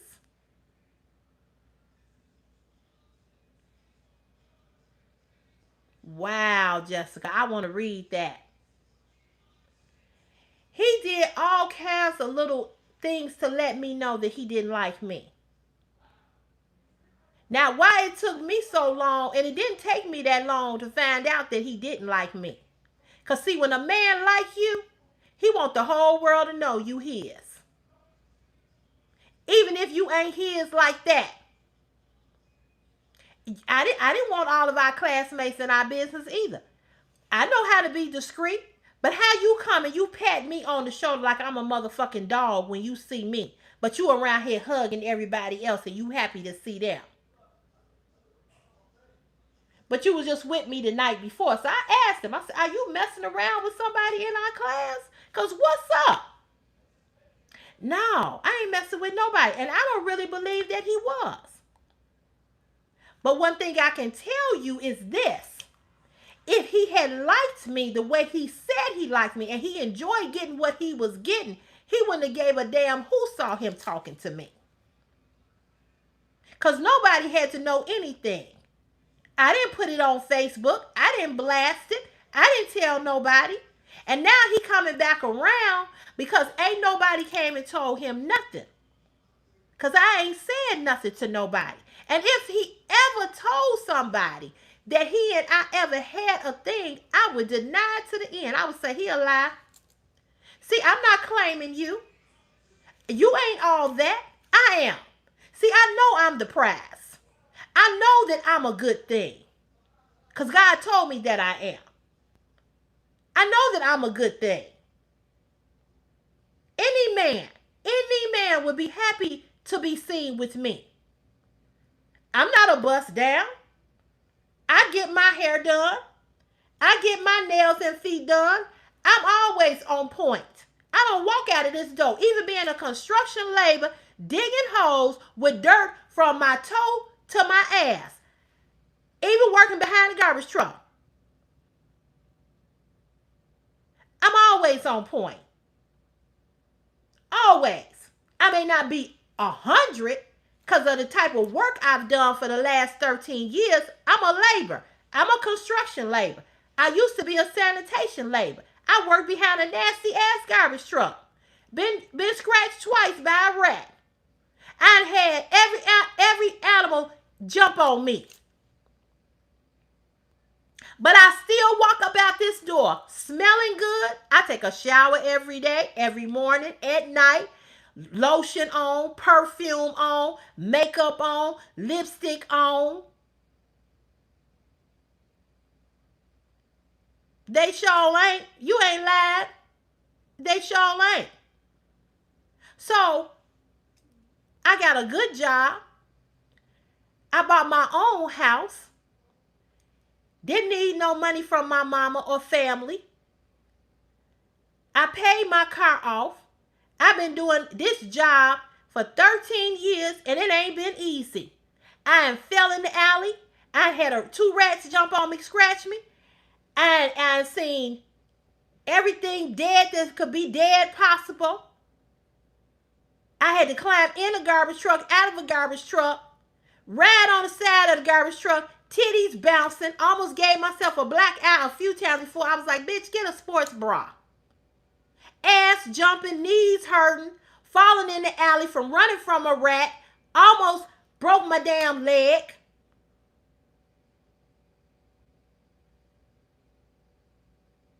Raised a child, a boy child, a black child in Chicago where it's gangs and violence. Y'all laughing, but I'm telling y'all the truth. They didn't know that my big behind could run the way I ran. You say it's a rat. I see a rat, I'm gone. I had a rat jump on top of my head. Big ass rat. And this sorry fuck couldn't even go get a job at McDonald's mopping the floor to take care of his kids.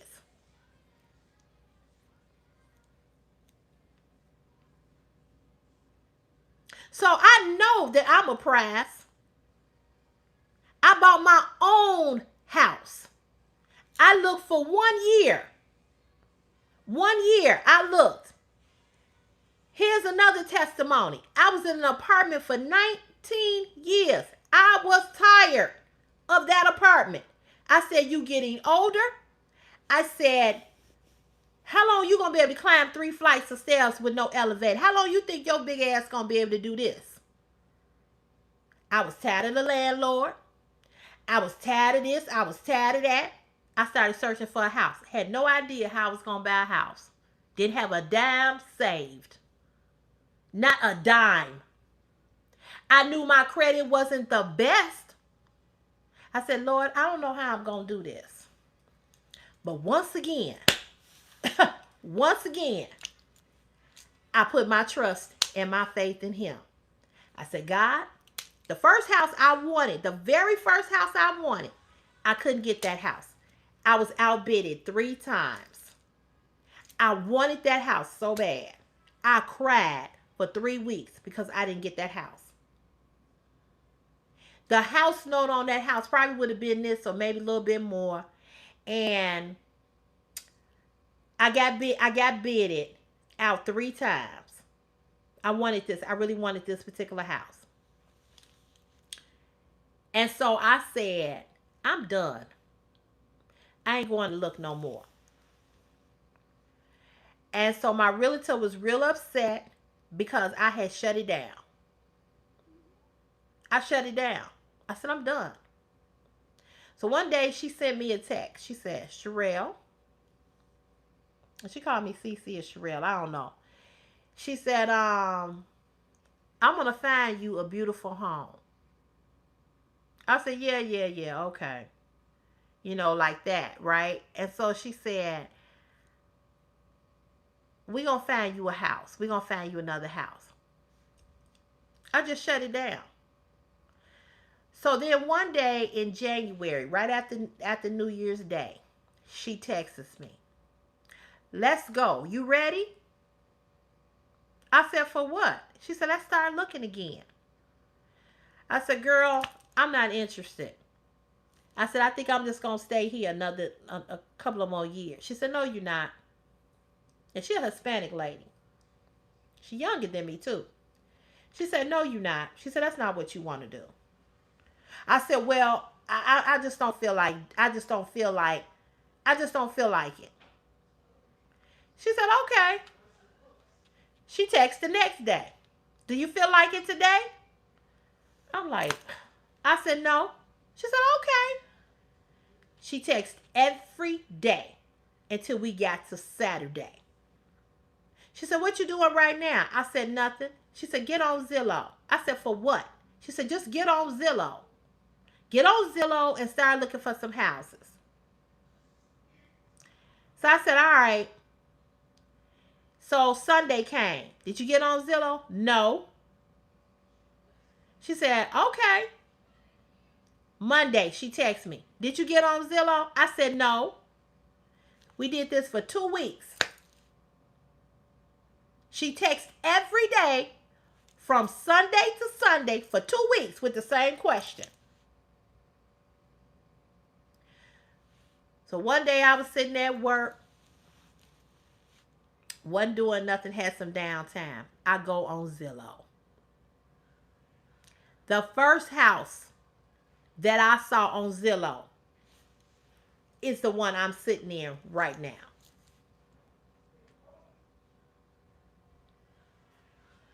First house. I look at the address. I told my realtor, I said, I don't want to move west. I said, I want to move east because my mother is east. I said, I need to be close to my mother.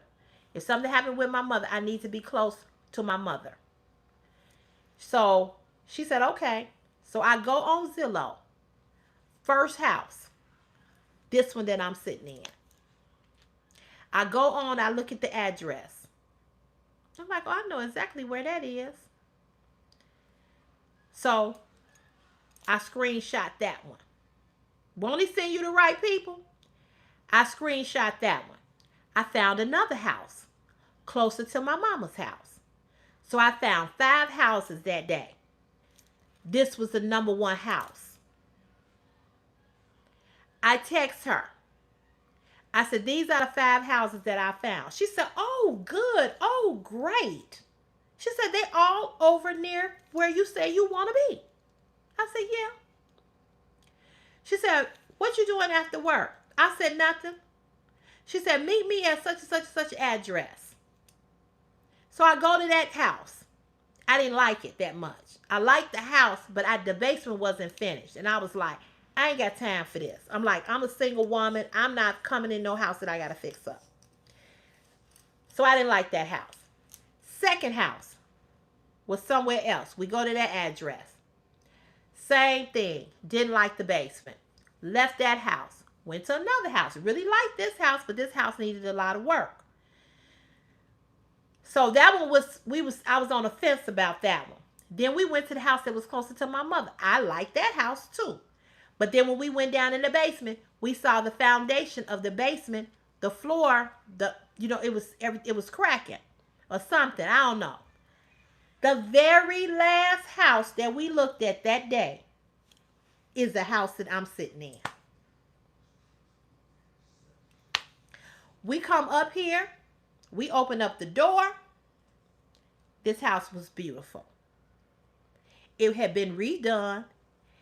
This room that I'm sitting in now had been added on the house in 2020. We was only in 2024, so it hadn't been that long. I walked through this house. We came all through this house. The man who owned the house was in a nursing home on his deathbed. So there was furniture still in the house. We go down in the basement. The basement is finished. There's 3 bathrooms in this house. My request was that I have a house with 2 bathrooms because I don't want to share no bathroom with Chris. Right? I'll give you a tour when I clean it up, Paul. I promise you I will. It's just junky right now. But I promise you I'll give you a tour. Went down in the basement. Went to the bathroom. The bathroom was off the chain. It's a whole freaking spa down there. Came up here. I got a bathroom. How many people got a bathroom in their room? Now, this is supposed to be a den, but I made it into a bedroom. Chris' bedroom is all the way to the front, but there's a bathroom next to his room. That bathroom got a sauna and a spa.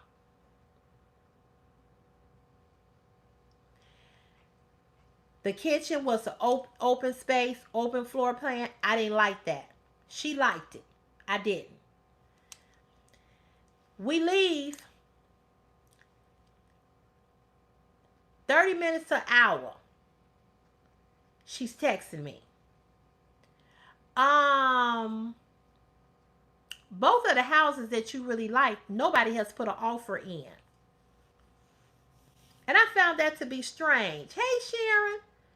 I said, ain't nobody put an offer in I was talking about this house. Because I figured somebody would have put an offer in because of the way the house, how it was made. She said, nope. Ain't nobody put an offer in for that house. I said, okay. She said, I'm finna put an offer in. I said, oh, hold on.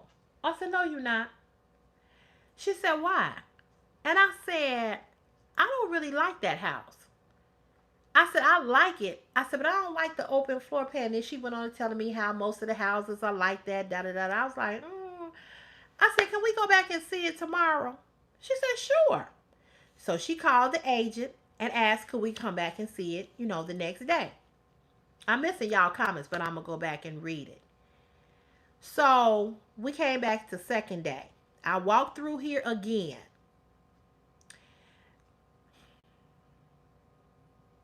It wasn't like the other house, okay? Thank you, Brittany. So I just stood here.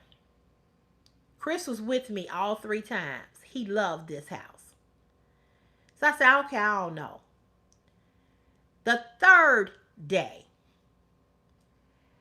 I texted her and said, can I go back to that house?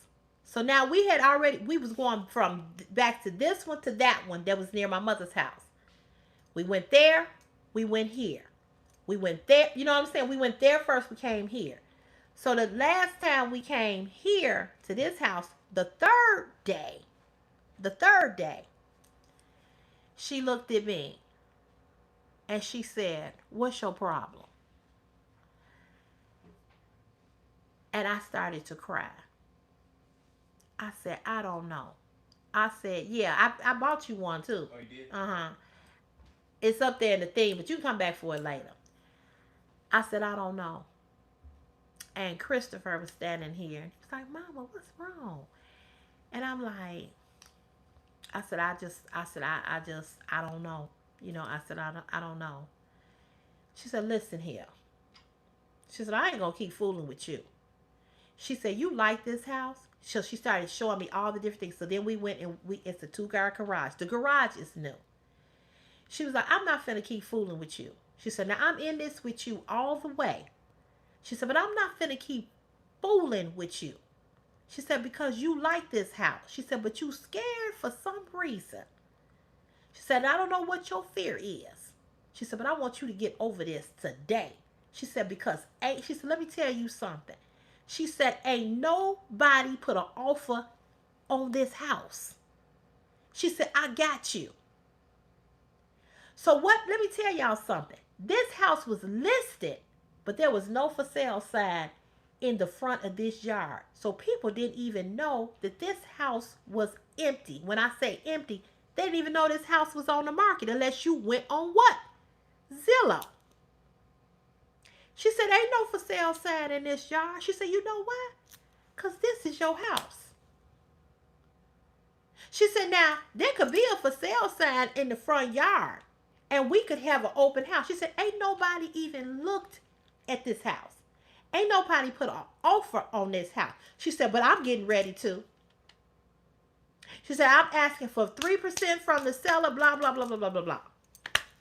She said, and so I'm still standing here crying, right? I'm like, I just don't know if I'm ready for this. She said, you ready? She said, oh, you ready? She said, because if you wasn't ready, you wouldn't have got your ass back on Zillow. And that's how she talked to me. She said, you ready? She said, oh, you ready? She said, you real ready? She said, you wouldn't call me 3 days in a row to come back here? She said, girl, please, you ready? I said, well, the last house I got bidded out. And she said, Sherelle, she said, I'm going to say it to you one more time. Ain't nobody put a bid on this house. Nobody. We went back on Zillow and we looked to see how long the house had been listed. The house had been listed, you all, for 6 months. I'm going to say it again. 6 months. How I missed this, I don't know. Yeah, she do talk like a sister. And like I said, she young. She's not even 50, I don't think. She might be like 46, 47. She look a little bit older. She look older, but she not. She said they put it on the market. They took it off. They put it back on. She said they had put this house back on 3 times. She said, I'm finna make an offer tonight. She said, now, I'll call you tomorrow. So, the house had been on the market for 6 months. Yes, she was my guardian angel. And to this day, we are still friends. We supposed to do lunch soon. She said, I'll call you tomorrow. She said, go home, take you a nice bath, pour you up a glass of wine. She said, I'll call you in the morning. Now, let me tell y'all the rest of this testimony, how this went. I went home. I texted my mother. I told my mother. My mama said, Sherelle, are you ready for this? I said, Mama, I am ready. I said, I want me a house. I said, I know it's going to be tough and it's going to be rough. I said, but I want me a house. I said, I'm tired of coming these, I was just, and my mother wasn't really 100% supportive, but she knew what I wanted. Because this was my dream. I wanted to do this with a husband, you all. I did. Ain't like I didn't want to do this with a husband. I did. But let me tell you something. I'm so glad I did it the way I wanted to do it. Without one. So, the next day, she called me up. She said, I was going to text you this, but I thought that I would call you and tell you this. She said, the sellers accepted my offer. Let's go. I said, say what? She said, the sellers accepted my offer. She said, you don't need no money down. She said, you need closing costs. She said, I need $1,000. What's that? The earnest money or whatever. You need to send that to me. My head was, I felt I was spinning. And once I talked to the the people that do all your paperwork and all of this and all of that, and once I talked to her, she was guiding me, and then it goes, I forgot how it go, and all of this and all of that. The sellers accepted the offer like that. They didn't think about it. They didn't say, well, they just like that. Just like that. I didn't know what the hell she was talking about when she said I'm gonna ask them for 3% for down payment or whatever. I can't tell y'all to this day what the hell she was talking about. I didn't understand shit. I felt so dumb and stupid. I had to go on YouTube and watch a young lady, a black lady, explain how everything worked when you buy a house, because I was damn confused. Then on top, the lenders, thank you. Then on top of that, the lender put me as a one-time home owner, home buyer into this program. She put my name in there. They out of she put my name in this grant. And it was something like they would choose so many people. I was the number one person that they chose. I was the number one person that they chose. And I got a grant. And in that grant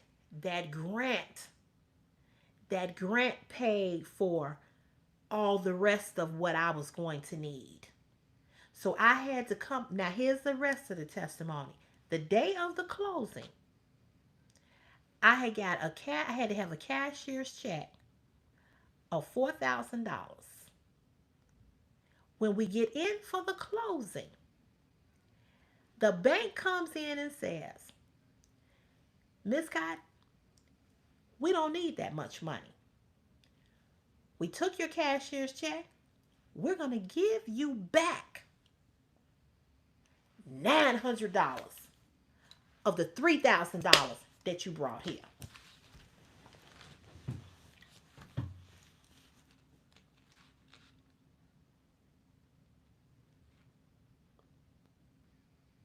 I got $900 back of my money.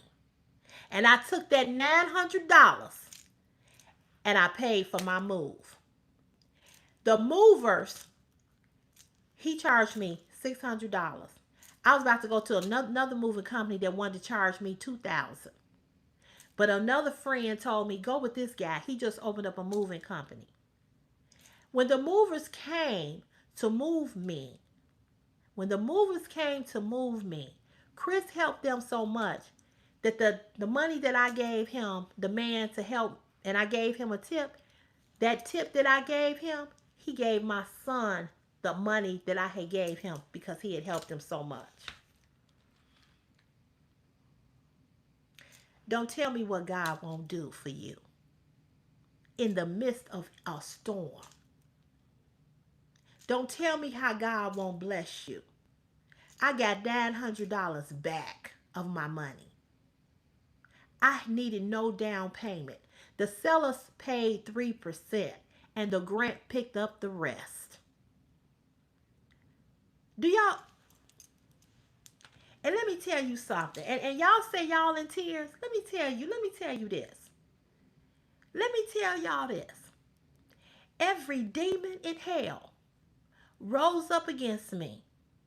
Everybody told me, not everybody, but some people that didn't like me, some people that counted me out, some people that thought that I wasn't going to be able to make it because I was an older mother. Some people thought that I was going to be where I was going to be forever. But God had another plan. And so I know who God is, and I know what God will do. because he had did it for me. I didn't have to do nothing but move up in here. That's it. That's it. I didn't have to come up with no large. Let me tell y'all, the other house, I would have had to have a large down payment. I didn't have that. I didn't have that. But they put my name to this grant, and this grant snatched my name up and said, we're going to give her this. We're going to give her this. See, the devil is mad right now. That's why I am being attacked the way I'm attacked even on this channel. The devil is mad because, see, I wasn't supposed to make it. How dare you leave me when I was treating you the worst? I stepped out on faith. If I don't believe and know nothing else, I know that there's a God that loves me. I don't have to ever question nobody's love for me.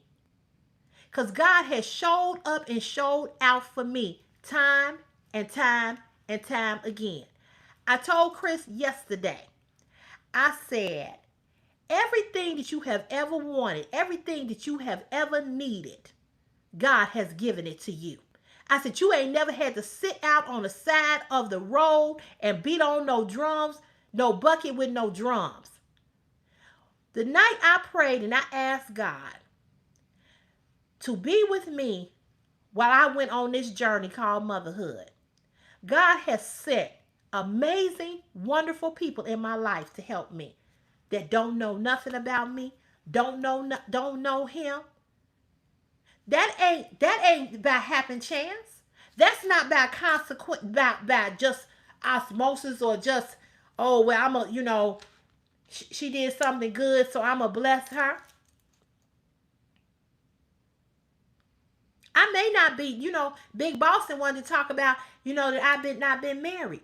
But I've been married to somebody for all my life. I've been married to a man who loved me more than any man could. God ain't never left me. Never. He been good to me all my life. Not just now, but all my life. What I thought was going to be hard about buying a house, God said, let me show you how easy this is going to be. Because I know this is what your heart wants. And God said, I'll give you the desires of your heart. I know you ain't stuck it in for 19 years in this apartment. Let me show you how I'm going to bless you. Let me show you ain't got to do nothing for this. You ain't got to lay on your back. You ain't got to do nothing strange for no change. All you got to do is trust me. All you got to do is believe that I can do it. And I'm going to show you what I can do. And not only am I going to show you what I can do, I'm going to let you be the testimony to show somebody else what I did for you. I know y'all saying a whole lot of stuff, and I'm going to go back and read it.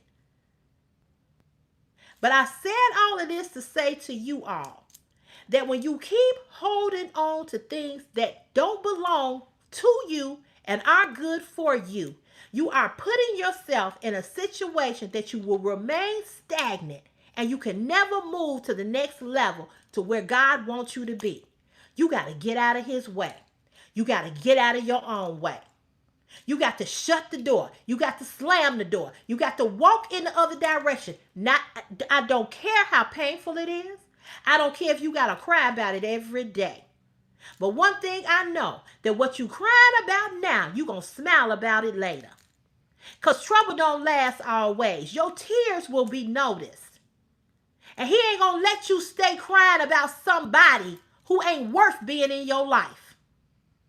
I told you all how I would cry when I would see women with their husbands and they was pregnant. And I said, I don't have that. I wish I had that. And every time I would get down and get depressed, God would speak to me and say, I know you don't have what you think you ought to have, but I'm here and I'm going to show you. I'm going to be with you. Don't worry about how you got in this. You in it and I'm in it with you.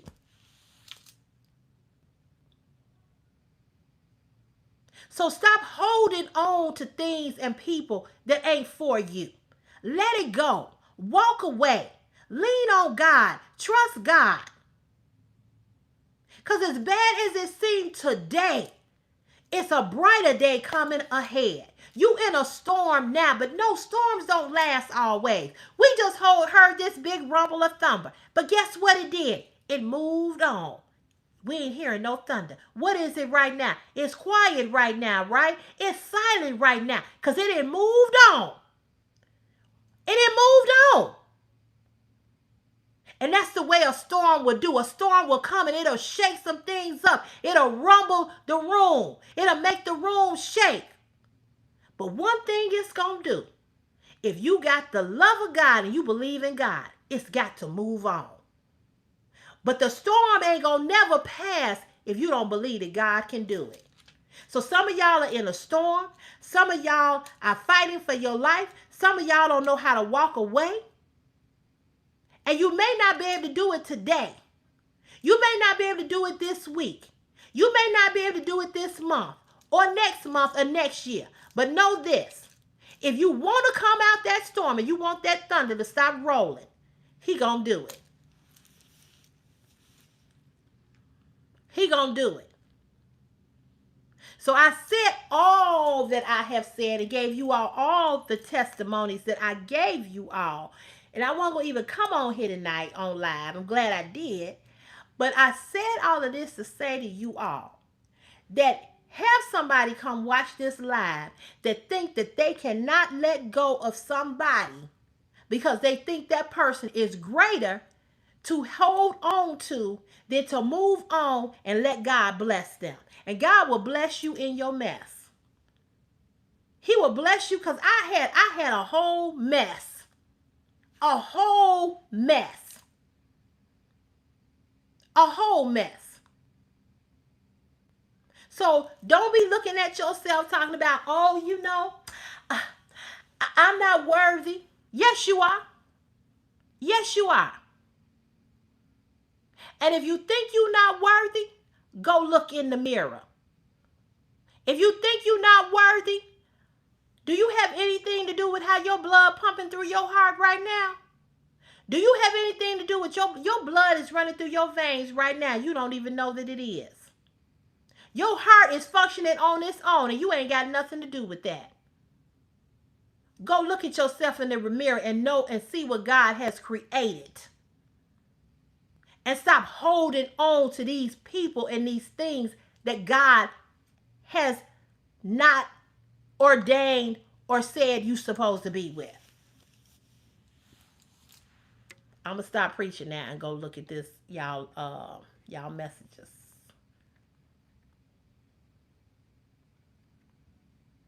I'm just saying. So I think we make excuses for staying with people that we don't need to be with because we don't want to let go. And it's hard. It's really hard. It's really hard. But you gotta let go. You gotta let go.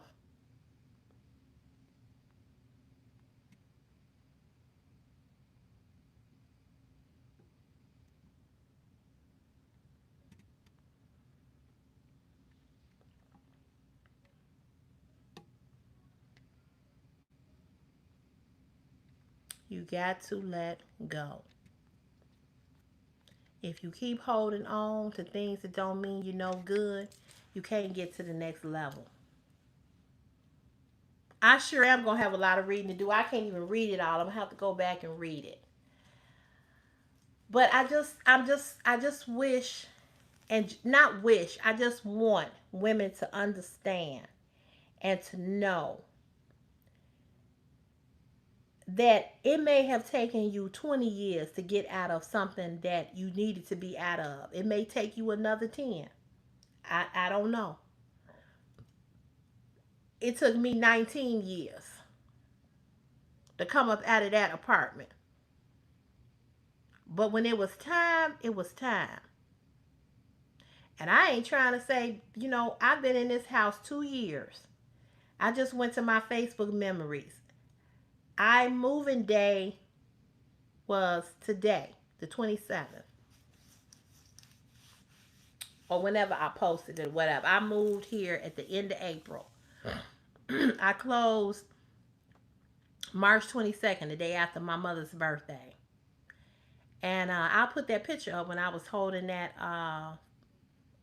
closing sign. And I've had some bumps. You know, I've had some bumps in the road having a house, paying this house note. You know, it was a big difference going from paying 700 a month to paying 2,000. But I had to change some things.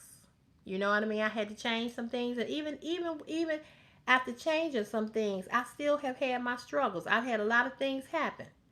The car needed a new. Remember my car? As soon as I moved here, everything started happening with that car. You know, my car, I needed a new engine. Then it was the transmission. It was this, it was that, it was this, it was that, it was this, it was that. But I'm still able to get my hair done. I'm still able to get my nails done. I'm still able to get my feet done. I still shop. I don't shop the way I used to shop, but I ain't missed a beat. I'm still able to pay what I need to pay. Still able to pay my bills. And I give God all the honor and glory. And it's sometimes it's tough and it's rough and it's a struggle. Sometimes it's too much. Sometimes I lay here and I cry. Sometimes I lay here and I wonder. Sometimes I lay here and say, God, did I make the right decision? Sometimes, yes, I had a two-bedroom apartment, a huge apartment for $700. Yes, in Chicago. The person who lived there now, he ain't charging them 700. He charged them 1,000. And I told him I would pay that. I would pay 1,200 if he would fix it up. He wouldn't. The apartment was just terrible. That right, right, Alyssa. That's the truth. And I love my house. I love my house. You know, I love my house. I pray. I ask God to be with me, that I make the right decisions for my house. I pray. I ask God to uh, keep me employed so I can pay my bills, you know, even though some piss me off today at work. But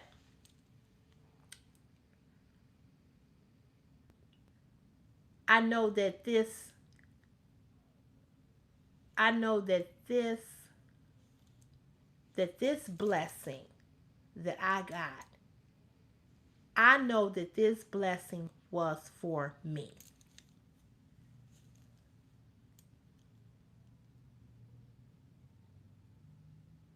Oh, you know, I hear a lot of people say that, and I would love to do that because I'm a woman and I've been through a lot. And I just want women to love themselves more. I'm not telling women not to enjoy men, not to love men, not to marry a man, not to have a relationship with a man. But I just want you to love yourself enough to know that it's okay to say, I am worthy. I matter. That I deserve to be treated the best because I am the best and I'm blessed by the best. That's all. That's all I want for women. I want you to have your own bag, your own company, your own entrepreneurship, your own property or properties. You know, I'm not saying don't enjoy a man, but enjoy your life more than you enjoy being with a man. You know, enjoy your life more than you enjoy being with a man. I just told you all, men are wonderful. Men are wonderful to have in your life for various reasons. Whatever reason you have them in your life or you want them in your life, ain't nothing like a man. Can't nothing replace a man. I ain't here to talk about nobody's sexuality. I'm just saying a man, it ain't nothing like a man's smell, his walk, his swag, the way he talk, the way he hug you, the way he holds you, the way he represents himself. It ain't nothing like it. You can't replace nothing. You can't replace a man. We need them like they need us. But we need them in a different way. But it ain't, so I'm not telling you not to enjoy them. But don't lose you in the process of you enjoying them or you wanting something with them. Thank you, Brittany. Thank you.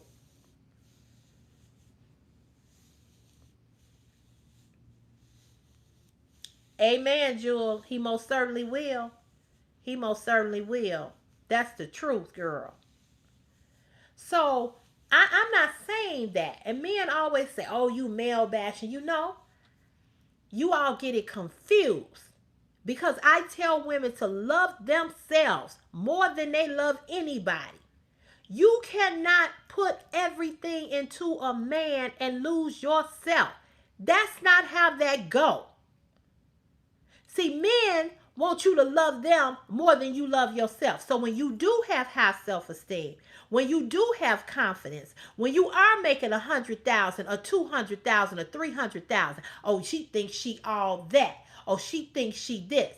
A man wants to pull you down because of his own insecurities. Now, a man who ain't on that, a man who love women and love you, he doesn't care nothing about that. Priscilla, you welcome, sweetheart. You are welcome.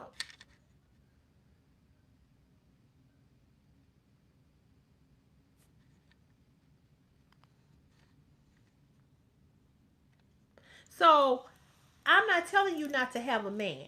So when I start telling women about their worth and how to find your worth and find yourself and find your self-esteem, men want to say, I'm bashing them. How am I bashing you? And so when a man says that, essentially what he's saying is you telling a woman how to love herself. And I don't want her to love herself. I want her to love me. I want her to love me the more than he love her. And ladies,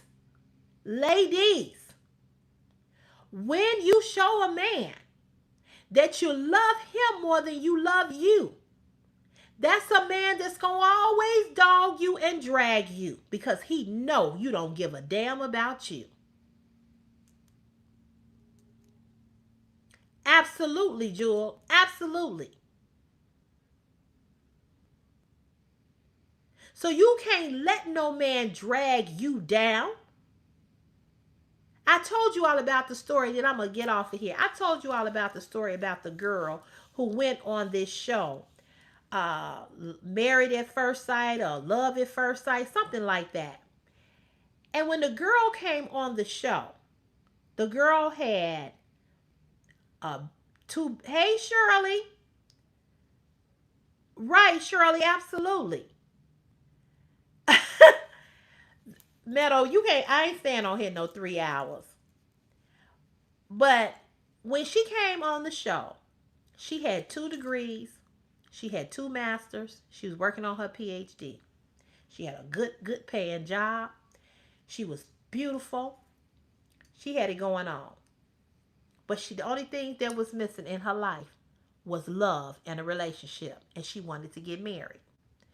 So she came on that show. And she and the man that they paired her up with to marry, she liked him a lot. Okay? She was black, he was white.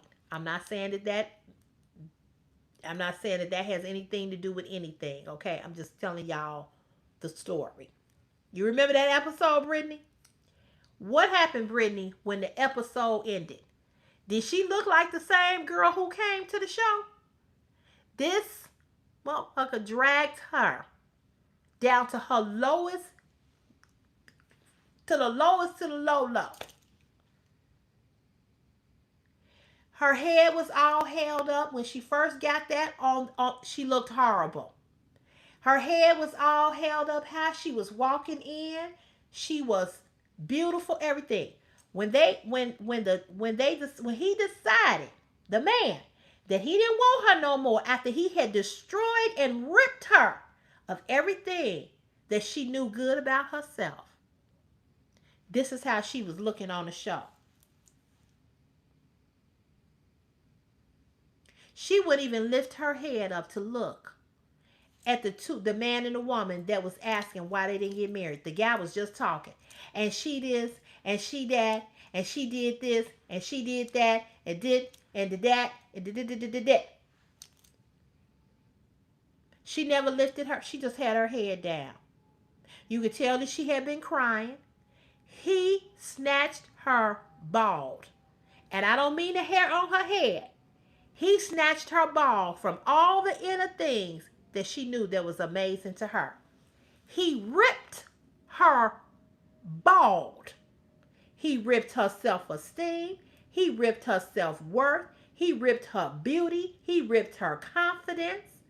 He ripped her education. Because he told her, oh, you think you all that because you got these degrees. You think you all that. It was on the show.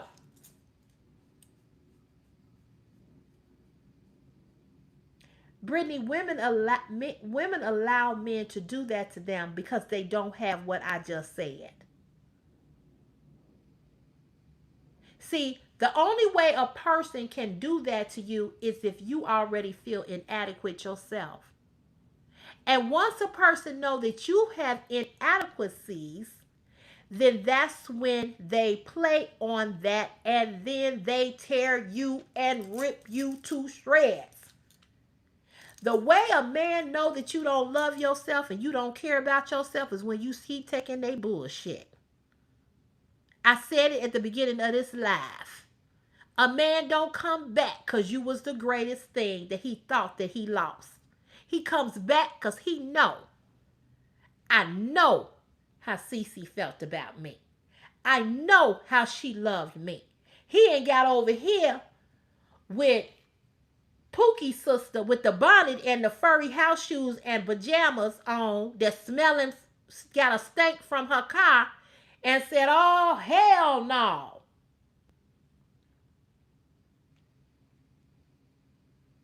I like the way Pookie's sister give me some head, but she ain't loving me and she ain't a class act like Cece. So let me go back to Cece. I know how she felt about me. Let me go back to where I know I was loved. Let me go back to where I know I could do or say or let me go back to this woman because I know she'll do anything for me.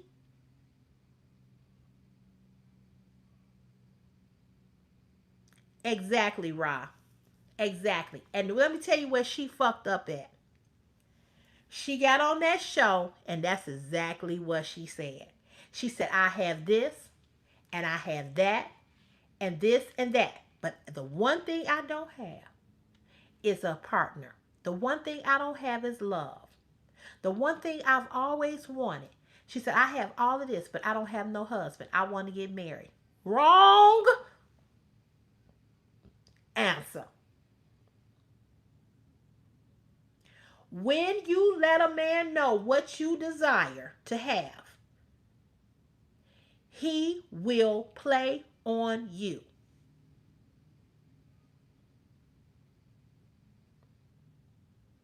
Oh, because we were talking about Megan Thee Stallion.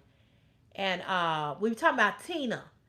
Tina from Mary Mary. That's how we got on this. Because we were talking about how she took him back for cheating on her so many times. That's how we got on here. That's how we got on this veil. We was talking about how her husband and did it to every hole in that city and every other city, and had an outside baby on her and everything. That's how we got here. So I'm gonna leave you all with this tonight. If you on this live stream and you ain't made no comment, but you sitting up in the bleachers watching, and you sitting back thinking to yourself, I know she right, but I don't know what I'm gonna do. Come back and watch it again. And watch it again and watch it again until you get it. And then do what you need to do to make your exit. If you're in an abusive relationship, that's not a relationship that you need to be in at all. You need to flee immediately.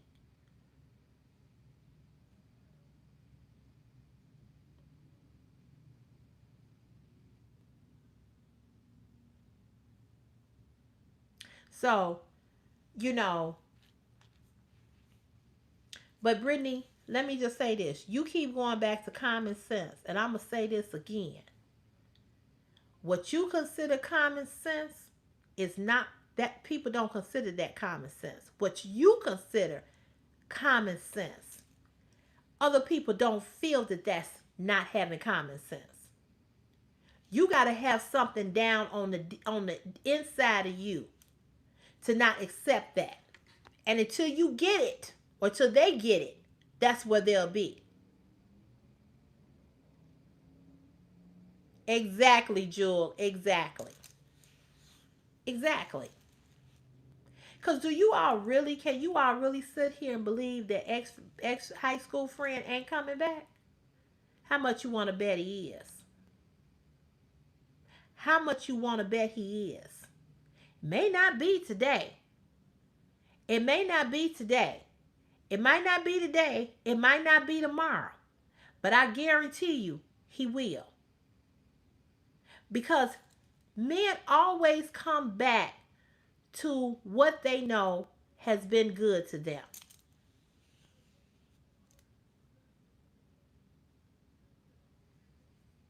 And all I can say is the way you can take somebody back or consider taking somebody back is if you know that they have put in the work and they have really did the change that they need to. But see, common sense, when you talk about common sense, in common sense with things in regards to everyday life, that's one thing. But common sense is not common sense when your heart is in it for somebody and you love somebody and you want them to treat you the way the way in which you feel that you want to be treated. What did Velvet say? I missed a comment. A poor woman just got ran over by a car driven by another one because of a man. Girl.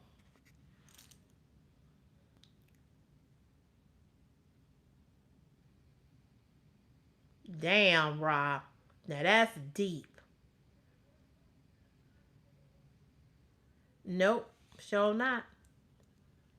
Sure not. And I gave him multiple chance. Not multiple, but I mean 14 years of not talking at all. And then start back talking. And then you still act. Girl, bad.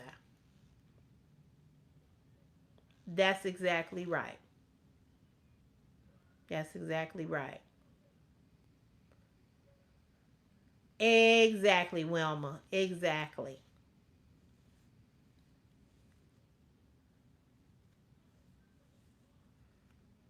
Well, I can say this, Brittany. I had a lot of men that treated me like shit. And the reason why I stayed in those relationships where men treated me like shit is because I was treating myself like shit, allowing them to treat me like shit. I didn't think that I was worthy enough to be treated any I didn't think I was worthy enough to be treated better than what I should have been treated. But see, you have to get that because what you consider being treated like shit, sometimes the outside person on the outside can look and see something that you cannot see. Right. God will show you the signs if they truly change. Yes, that's so true. Right. Bottom line, never take them back. Nope. Nope. But like Wilma said, it's the only way that you could take them back would be that. Because it wouldn't be nothing that they did on their, you know what I'm saying, on their own. I mean, it would have to be something that would really let you know that they're not that same person. But 9 times out of 10, they not. Yeah, so Brittany, you see what I'm saying? So a lot of times I allowed men to treat me like shit because I was treating myself like shit. And what I mean by that, I love myself, but not really. I mean, let's just tell the truth. Not really. Because if I really, really love myself, Brittany, why would I allow somebody to treat me like shit? I mean, think about it. I love them more than I love me.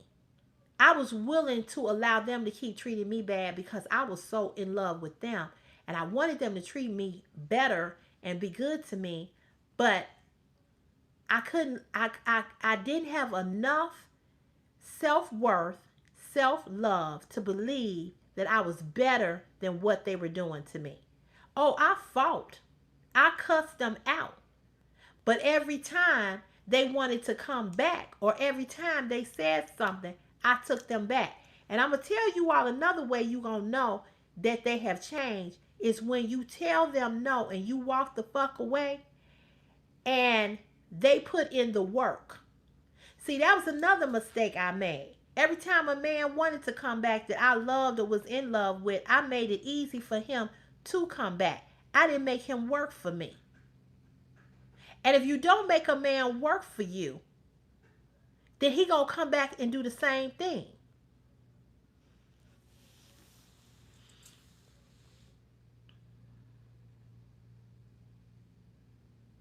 Yes, it does, Jesse. Yes, it does. Yes, it does. That's so true. So I'm just gonna say this. You got to love yourself more. People can think you arrogant. People can think you stuck up. People can think you this. People can think you that. You understand what I'm saying? But it is not until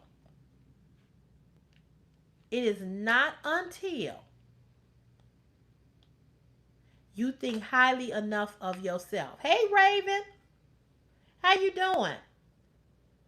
You got to know your worth. Yes, Innocent Jefferson, you as women we have to. And oftentimes we're not really taught that.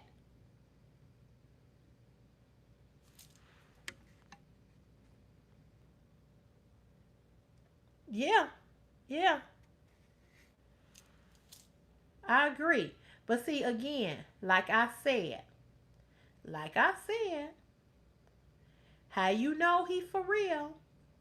How you know he for real is when he put in that work.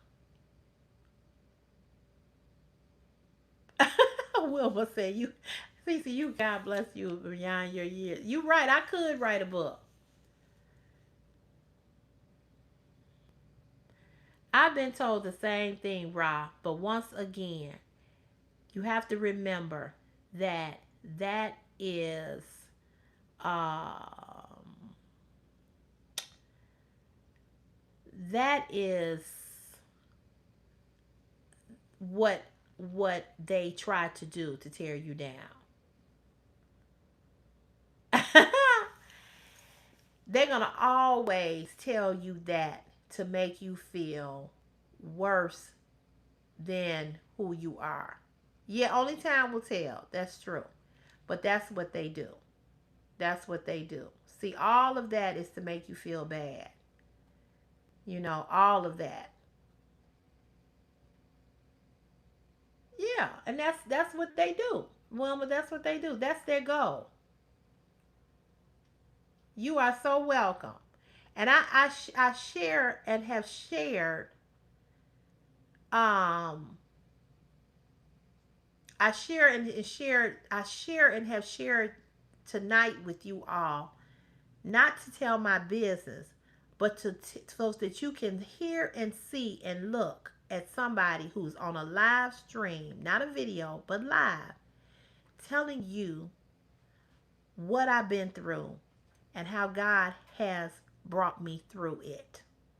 And telling you to not be afraid, to know that if He can bring me through it, He can bring you through it too.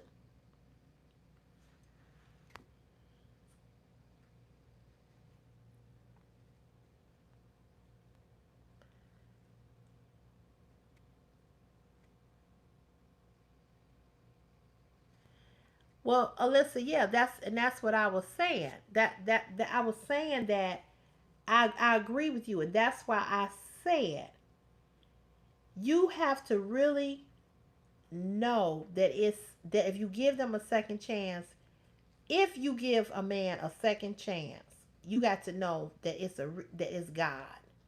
You know what I'm saying? You got to know that it's him. That's all I'm saying. You know, cause see, once you over a person, most people once they over a person, they over a person. But if your heart is still soft for a person, it's easy. You know, right? You gotta really pray about that, and you gotta let God really show you. You know, you gotta let God really, really show you. You gotta let him show you. Well, you all, we have absolutely, Jewel, absolutely, absolutely. When I start doing StreamYard, hopefully we can do that. You know, we can all be on a live panel and we can talk and we can look at each other. And I really am going to try to do StreamYard. Um, you are so welcome, Jewel. You are so welcome. You are so welcome. Um, but I gave you all my truth tonight, and I shared me and what I've been through and what I've been through. I've shared it with you all to not tell my business, but to inspire you. There's nothing about CC that is a closed book, because who I am is who I am. Yeah, Raven, that's what I want to do. I want to have us be on a panel, you know. Um, but I hope that it inspires you to know that you gotta stop making the excuses that you make, and you gotta trust God. You gotta trust him. And I know some women sit there and say, well, how do I do that? Well, this is how you do that. You don't have to go through nothing long and drawn out, but all you gotta do is just ask him.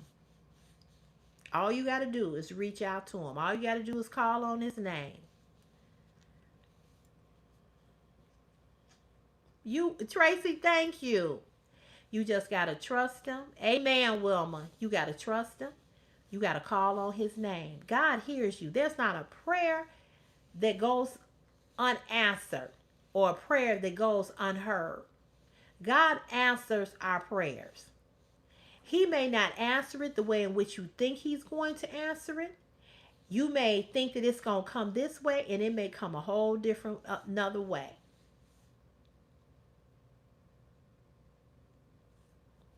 Amen, Wilma. Amen. So you just gotta, God said, and I'm gonna leave you all with this. The Bible said that God said that if you have faith the size of a mustard seed. Now, if you don't know what a mustard seed look like, I want you to go and look up a mustard seed and Google it and see how small that is. So you ain't gotta have a whole bunch of faith. You ain't gotta have big faith. You ain't gotta have a long prayer. But just call on that name. Jesus. That's the name above all names. Yes, trust him no matter what it looks like.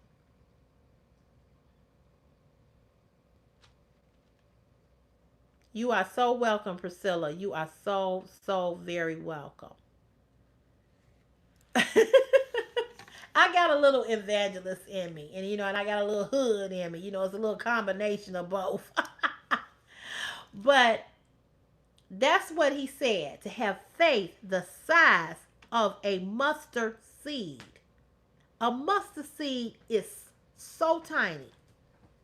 He doesn't require us to have a lot in order for us to know him and to trust him. He don't require for us to have all these big fancy words when we come to the throne of grace. He don't require that. He wants you to come. The Bible said, come as you are. That don't mean going to church. That means come as you are when you come to him, asking him for his help. So go to the Lord in prayer, being who you are, because he already know who you are. He said, come as you are. He wants you in the fullness of who you are. Anything else that God needs to do or need to change, he will. But in the meantime, go to him and be honest and be truthful. God, I don't have a lot of faith. God, I don't have a lot of courage. God, I don't have a lot of self-esteem. God, I don't have a lot of self-worth. But God, I need you to teach me. I need you to teach me through your word. And God will start putting it there for you to read his word. He'll start putting people in your life to encourage you, to minister you. Get out of there. To minister to you, to tell you what you need to do. But you got to be open enough to receive it and to sit in it. Yes, that's true. We all are a work in progress. Yes. Yes. So you got to call on him. If you don't know how to do it, if you don't know where to start, just start by saying, God, I need you. God, I don't like this. God, I don't like where I am. God, I'm unhappy. God, I know you said that I can have peace. I know you said that I can have joy. I know you said I can have happiness. I know you said that you love me and that you would never fail me. Repeat God's words back to him. Repeat God's words back to him. It says in the word of God that his word would not come in void. His word is that God is not a God of confusion, that God is not a liar. We get lied to every day. But one thing that is the truth is that word. So you got to lean on God and you got to trust him. Even like Jules said, no matter what it look like, no matter what it feel like. Isaiah 55:11. You got to trust God in all things. I don't care what the storm may be raging, but trust him. I know I'm finna leave right now. So I thank you all for once again sitting on another live stream. Thank you all for the money, the gifts, for everything. I truly appreciate you all from the bottom of my heart. I love each and every last one of you all. I don't know where King Beard went. I think I must have ran him up out of here, because he only said a little bit. But I'm praying for each and every last one of you all. And we got to pray for each other. If you believe in the power of prayer, pray for somebody. Pray for this live stream. Pray for everybody that was in this live stream. I'm praying for everybody that was here tonight, that God will lift the doubt, that God will lift worry, that God will lift shame, that God will intercede, that God will put back that which you have lost, that he will restore everything that you lost.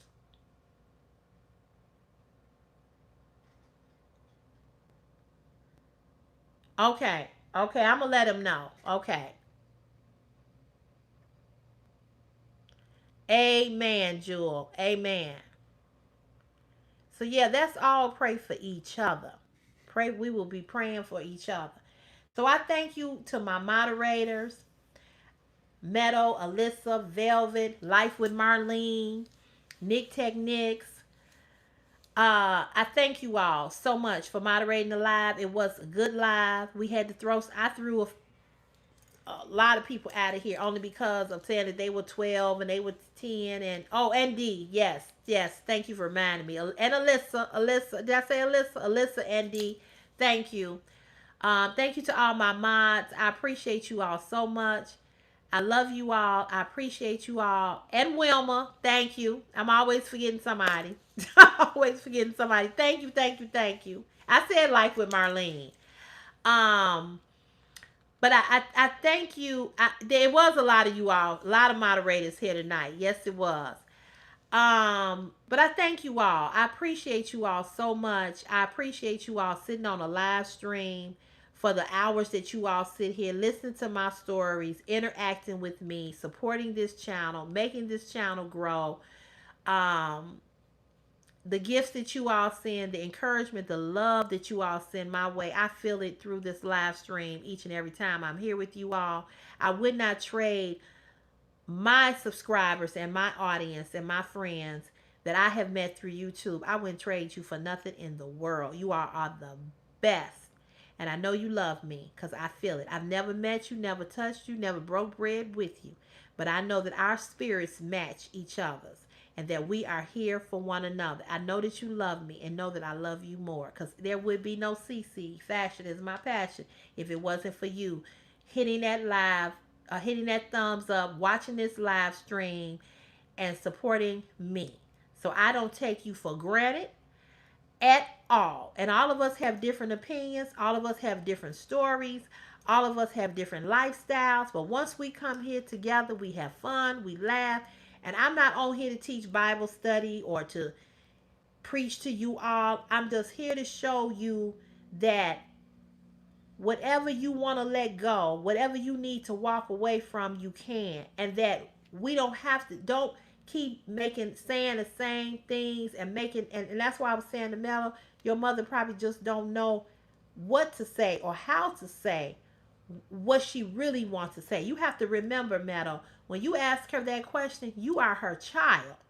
And so she's going to give you that answer because that's the only answer as a mother that she know how to give you. You got to think about she's still in mother mode when she's talking to you. She's your mother. You understand what I'm saying? So she's going to speak to you from a mother's perspective.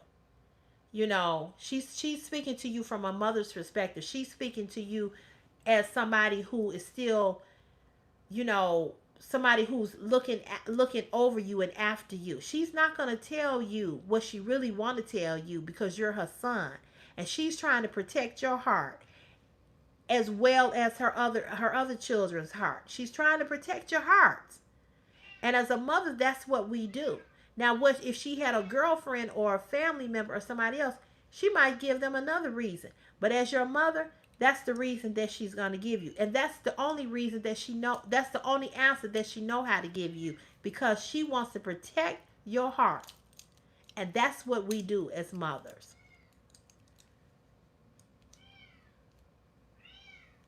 So I want to say to you all, be blessed, be safe, love yourself, and give yourself a little bit more credit than what you're giving yourself. Whoever's watching, whether it be here or whether it be anywhere else. So whenever you watch this live, I know it was long, but I appreciate you all, and I will see you all. No, you're not. I'm going to get off of here right now. I will see you all on the next live stream. So today is Monday. I will be back on Wednesday. Okay? So King Beard said he has a topic. So we're going to see what King Beard come up with. I am going to text him or email him and let him know when I'm coming on live again. And I will set it on Premiere so you all can get the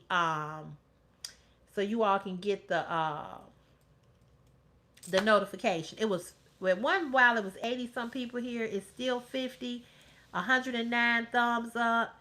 The gifts. So we did good tonight. We really, really did good. So I love you all and I appreciate you all. I can't say it enough. I will see you all tomorrow in the car chat. It's Truthful Tuesday tomorrow. Come with your truth. Come with your truth. Let's talk about it. We do not judge. We do what? We listen. So let's do Truthful Tuesday tomorrow. Don't forget the community page. Post over there as much as you would like. If it's a meme, a saying, a picture, whatever you want to talk about, a topic that you want us to discuss, write it over there on the community page. Continue to give the videos hypes. If you have any hypes left, you can't hype up the live, but you can hype up the videos. And I'm loving my nails, if y'all didn't see. And I got this on my feet too. So I love you all. God bless you all. And I will see you in the next Cece's Fashion is My Passion video. God bless you. Bye, you guys. Have a great night. Please, everybody, sleep peacefully. And if God willing, we'll do this thing again on Wednesday live. And of course, you know, I do a car chat every day. All right. Oh, good, Jewel. Good, good, good. I'll keep doing it that way. I will keep doing it that way. God bless you all. I love you. Love you, love you, love you. Bye, you guys. Bye. Big hug. Peace. Peace, y'all. Peace. Bye.